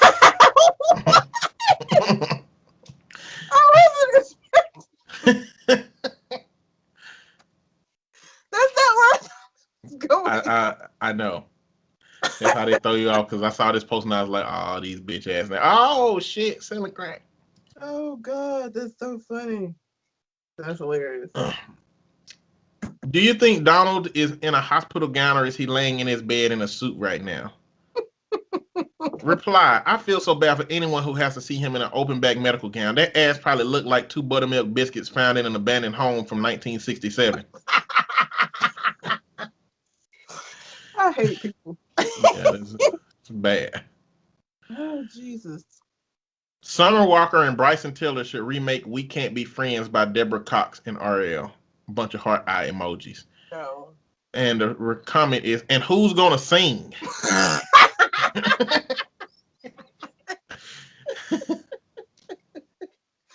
Accurate, because that was like, no, what? No. Yeah, like what? The fuck is you talking about? Harvey Weinstein has been charged with 6 additional counts of sexual assault ahead of his Los Angeles trial on the sex crime charges. Comment, October is already proven to be the person in the group project who does all the work.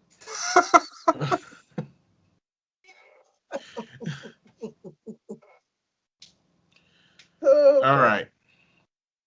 This one is fucked up. As far as, you'll know why. Twitter tweeted that tweets that wish or hope for death, serious bodily harm, or fatal disease against anyone are not allowed and would need to be removed. This does not automatically mean suspension. AOC put, so you mean to tell us you could have done this the whole time? So now a big conversation is out about the squad, because when they first came out as the squad, they were getting a lot of death threats and a lot of people wishing harm on them. But now that the president is in the hospital with COVID, it's like Twitter could have done this the whole time. Y'all could have been removing people that wish death to politicians, or is it just the president? But either way, Twitter got a conversation to have and some explanations about what their reasoning for this is. Yeah.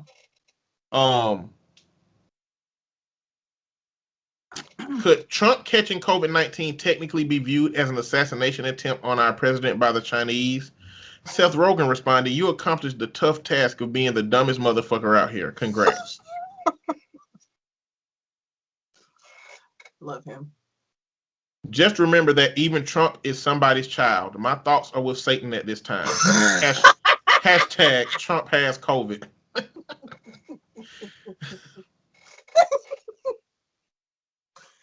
Oh shit. All right. Bruh, this is crazy. So 2 weeks ago, I asked myself, what would a reality TV star with a fading show do? And this person tweeted, I I can't remember the date. It was September 18th. Trump's October surprise will be the announcement of his infection. Fake but quite dramatic. This twist will blow Biden off the screens. The Trump COVID watch dominating every minute of every day. Then 14 days later, Trump will emerge 100% cured by hydrochloroquine. Even though he's not being treated by hydrochloroquine, he's been treated by some other shit. But we'll talk about Trump in the hospital in a minute. I saw that tweet. That's crazy. Yeah, very. Yeah. So this dude said, "Wait, y'all don't want your worst enemies to suffer? Y'all not wishing bad things on your worst enemies? Y'all not godly at all. Them plagues will rain down. Hear me? Be more godly." Like God rained plagues down on his enemy, and we the ones supposed to be. Anyway, have y'all noticed how quiet anti-vaxxers have been lately? Comment. Apparently, burying your children is pretty time-consuming. I cannot. Like Trump out here taking vaccines. They quiet now. Goddamn. Oh Jesus. Hey, single guys who own cats, do they sleep on your bed or do they just curl up and sleep on his vagina? That's fucked up. Oh, disrespect the cat owners. Yeah. Male cat owners. I mean, I dislike all cat owners. Okay, I don't dislike cat owners. I don't get cat owners. So, like, if I met a man that had a cat, I wouldn't look at him any differently than a woman that had a cat. My question would still be like, why the fuck do you have a cat? They're like little assholes. They're personality specific. Cats are personality specific. Cats are for people that don't need needy animals, okay? Like dogs. They can just exist on their own with minimal support. Kingston wasn't needy. Kingston, we've already talked about Kingston being a cat dog. You always bring him up. Kingston was a dog that was a cat in a previous life, but a life before that was a Chinese dictator. And so he brought all that energy to his dog life. May he rest in peace. Yeah, because listen, Kingston. Remy is tiresome for me because he's so needy. Listen, and it's a lot. Let me tell you something. Since just saying the word Kingston reminded me that last night I was playing Apex Legends with these two dudes. It's a 3-squad team. One dude was from Somalia. One dude was from Kingston, Jamaica. And then my down south ass. We couldn't understand nothing each other was saying, but was having a conversation about politics. You know, I was saying southern shit like, so the Somali dude was saying, he was like, it's a fruit in, I can only do the accent, but it's a fruit in Jamaica that if you eat it, you'll get sick. And I said, a key fruit? And then, Is it Aki or Aki? Aki. I said a key. I think I said a key, something like that. And the Jamaican dude said no. And then the other dude said a key fruit. And he said, yeah, that's it. And I said, I just said that shit. What do you think you talking about? Like, what the fuck? Because I Googled it real fast. I didn't know what the fuck that fruit was, but I Googled it. And he was like, I was like, I said the same shit. How come he didn't understand me saying the shit? But he sounded like Bob Marley. His name was Damien. Oh, that's so cliche. I know what Aki or Aki is because, you know, I'll be watching all these shows with like poisonous plants and fruits, and you have to like eat Aki a specific way or you can't get sick from it. Like you have to eat it at a certain time or some shit. That's the only reason I know what it is. Forgetting murder shit. Sorry. Online it says it's a fruit, but he said it's not a fruit. It's just a breakfast food that they eat. He said it's delicious. They don't consider it to be, but it's by the scientific definition of what a fruit is. It's a fruit. All right, next one. Nobody, blank. LinkedIn influencers. Yesterday, I was walking to an interview.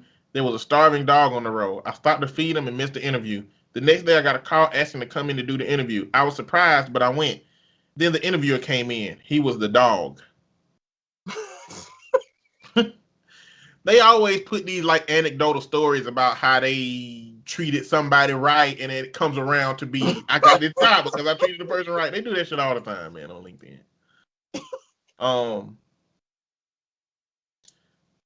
In tonight's presidential debate, the president said the Portland sheriff supports him. As the Multnomah County sheriff, I have never supported Donald Trump and will never support him. Boom, bitch. Damn. Don't lie. This one says, I'm a sucker for deep conversation. I want to know why your cousin got her kids took.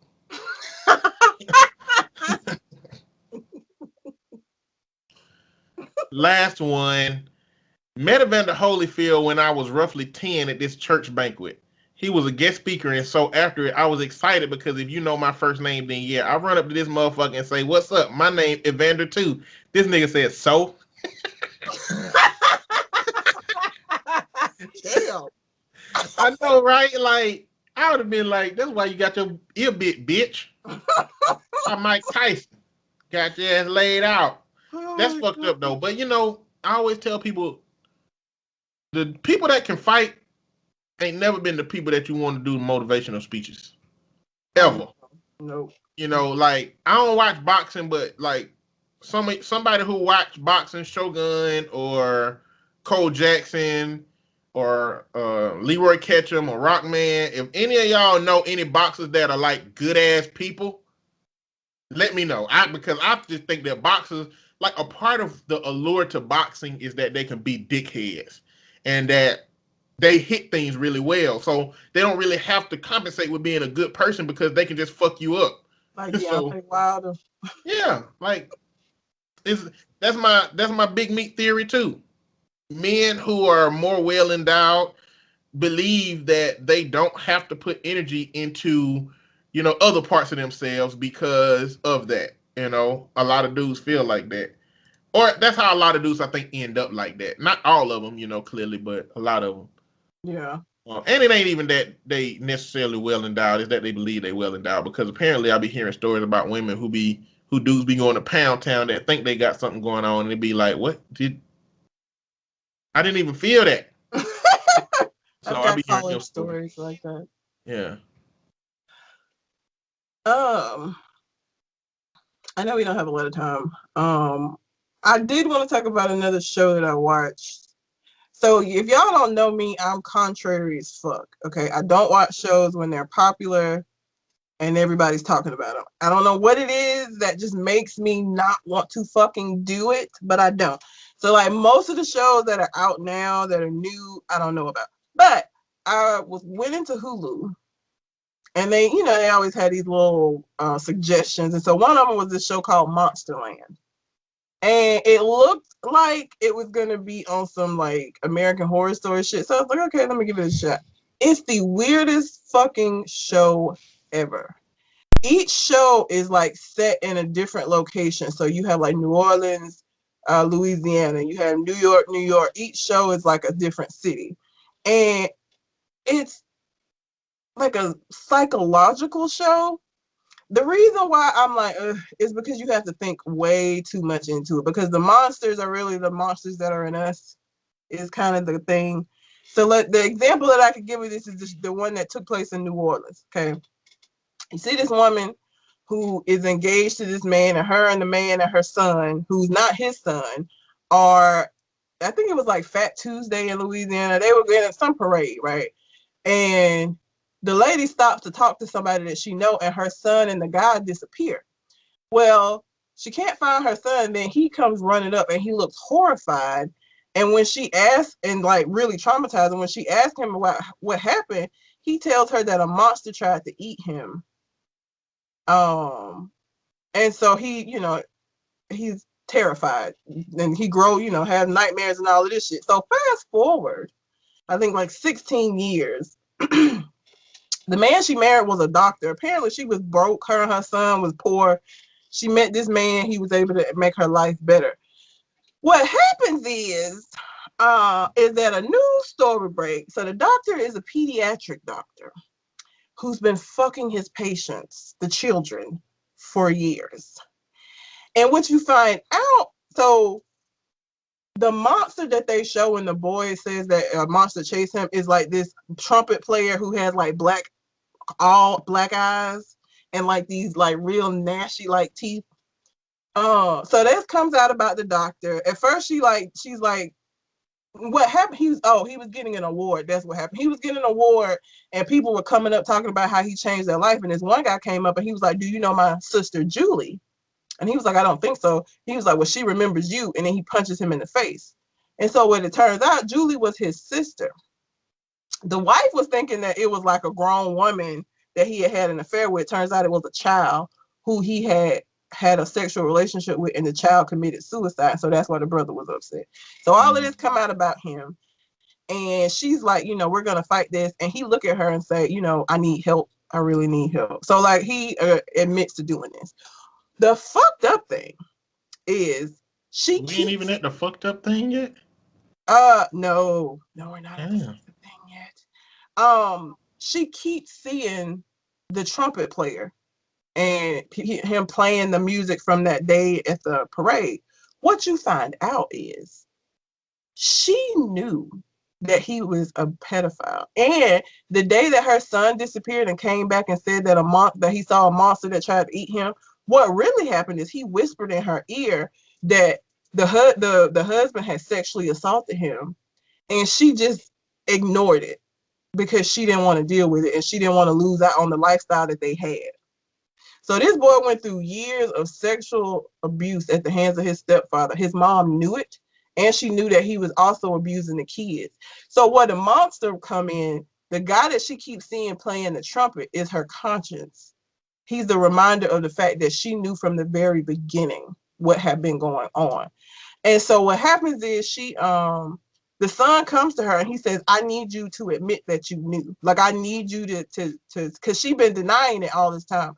I need you to tell me that you knew, and that day I told you what he did and you ignored it. And of course she acts like she don't know what he's talking about. She won't admit to it.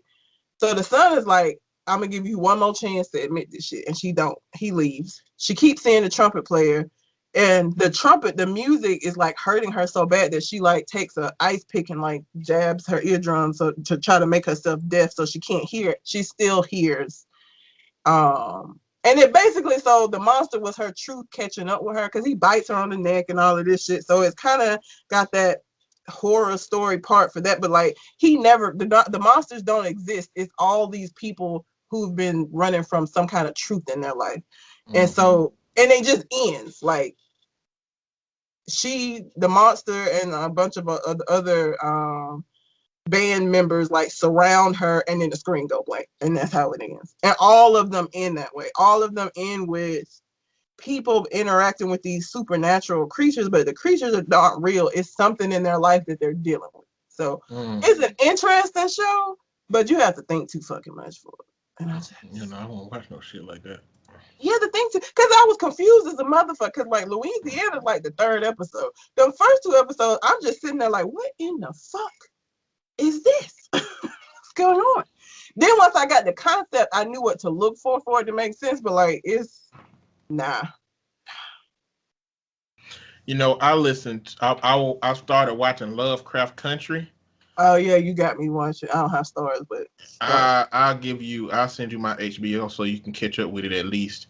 By the time it cancels. That shit is crazy. Bruh. You like, don't even know the half. So you saw one episode. So it's episodic in the sense that it's like they're trying to go through all of the different type of thriller and horror stuff that exists. So like the first episode just had racism and monsters in it.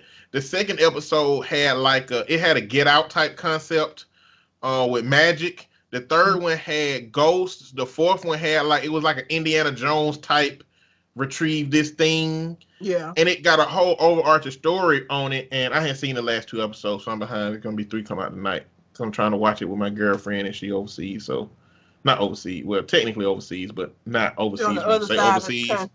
Yeah, she's as far away as you can be and still be in the fucking United States. Yeah. Is where she at.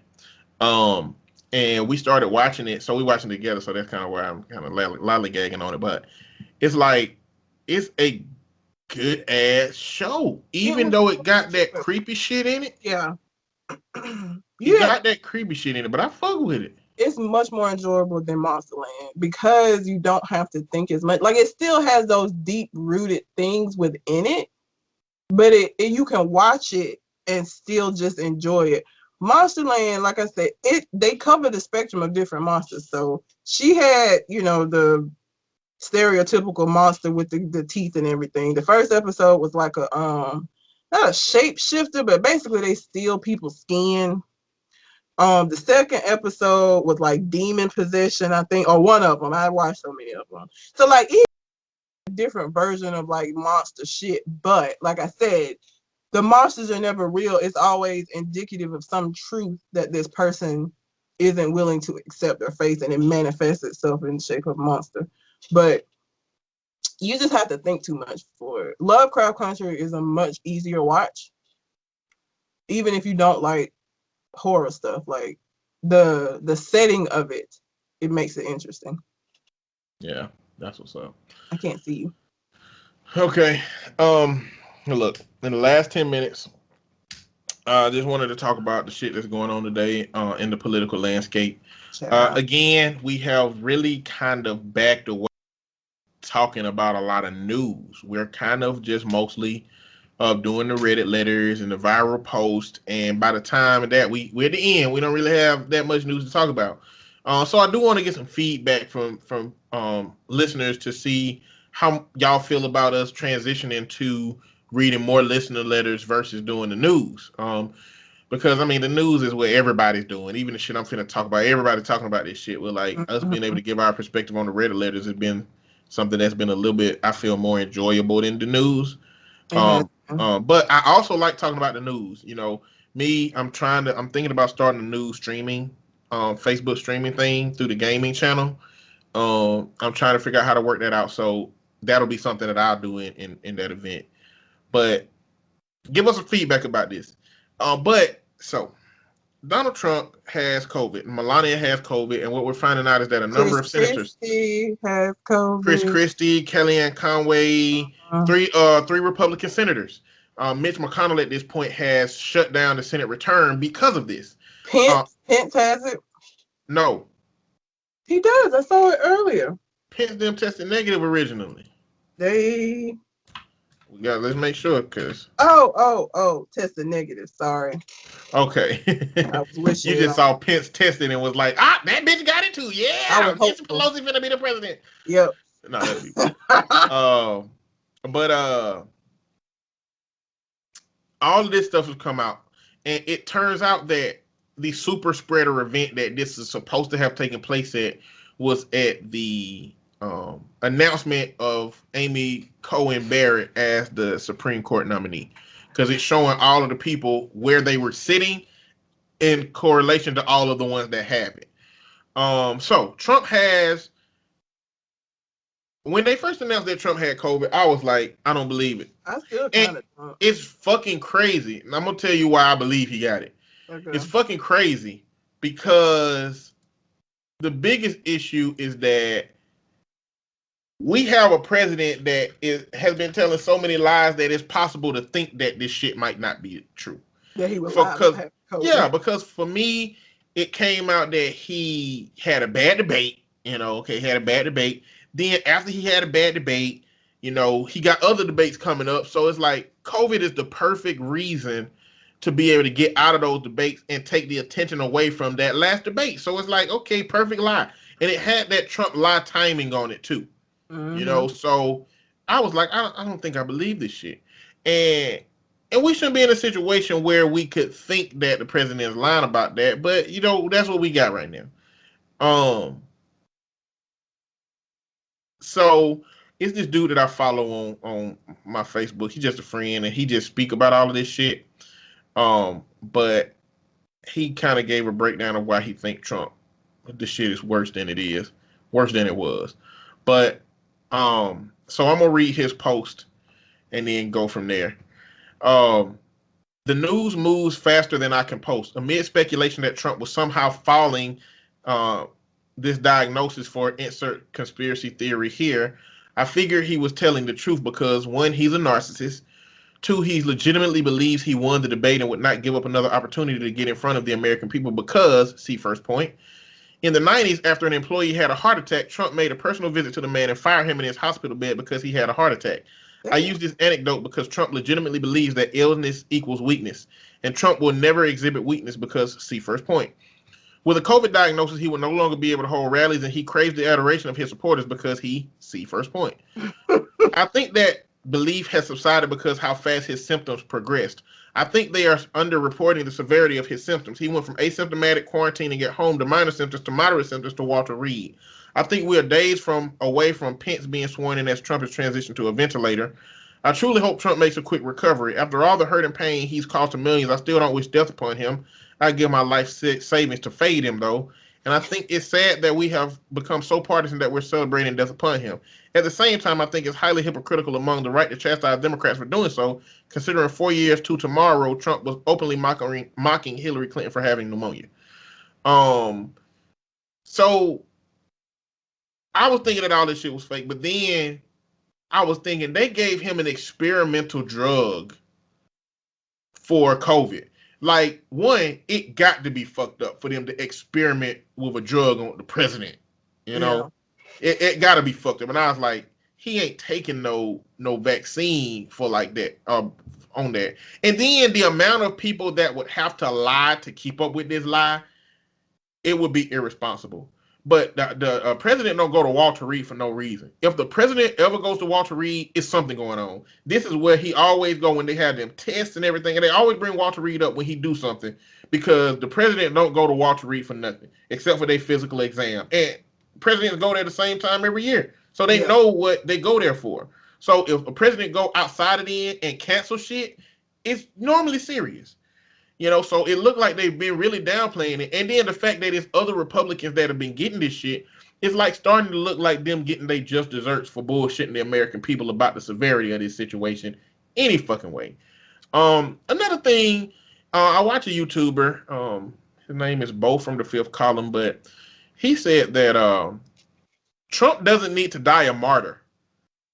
Like, Trump doesn't need to die with the idea of his supporters that he died for the cause and died for what he believed in, because then Trumpism is going to continue to live and to continue to survive.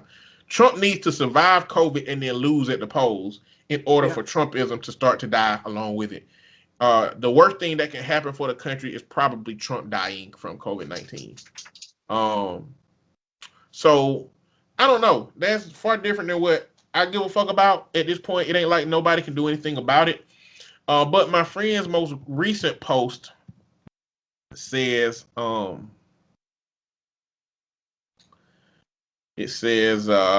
Trump's I'm fine photo ops are bad. He's signing blank documents, releasing edited videos, and endangering the lives of the Secret Service agents trapped in their hermetically sealed limo as he rides around the hospital to wave at supporters.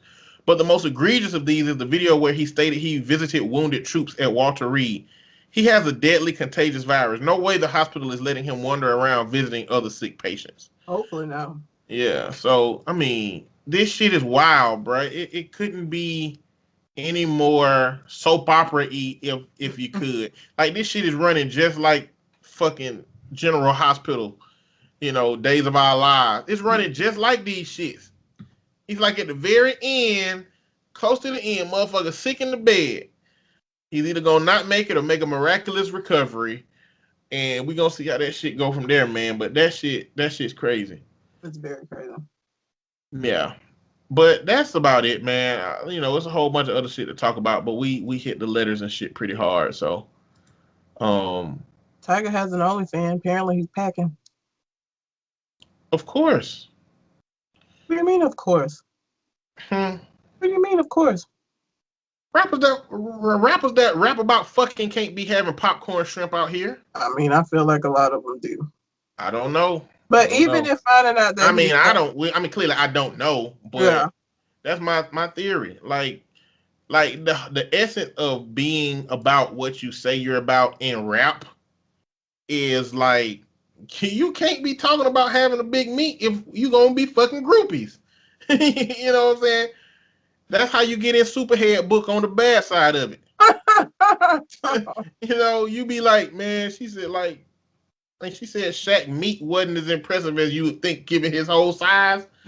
Like, you had to have been a dick to her to get that. You know what I'm saying? But I think that's a part of it. Motherfuckers who are overtly sexual are the people who feel like they got the tools to be overtly sexual. That's just, you know. Everybody now, you know, whether you could do what women want you to do with it is another question. But, you know, It is what it is. It's still Tiger. I still wouldn't fuck him. Off of principle. There's a lot of people you want to fuck, Red. True. I don't know why you even said that. I don't think you've actually said like. Now I can break this down because there's implications to what you done said. Okay. You know, the implication is that. So, have you seen the picture? But the implication is that if he's packing would be a strong enough variable for you if it wasn't Tiger. I already told you, big penises are not. It's not fun. It hurts.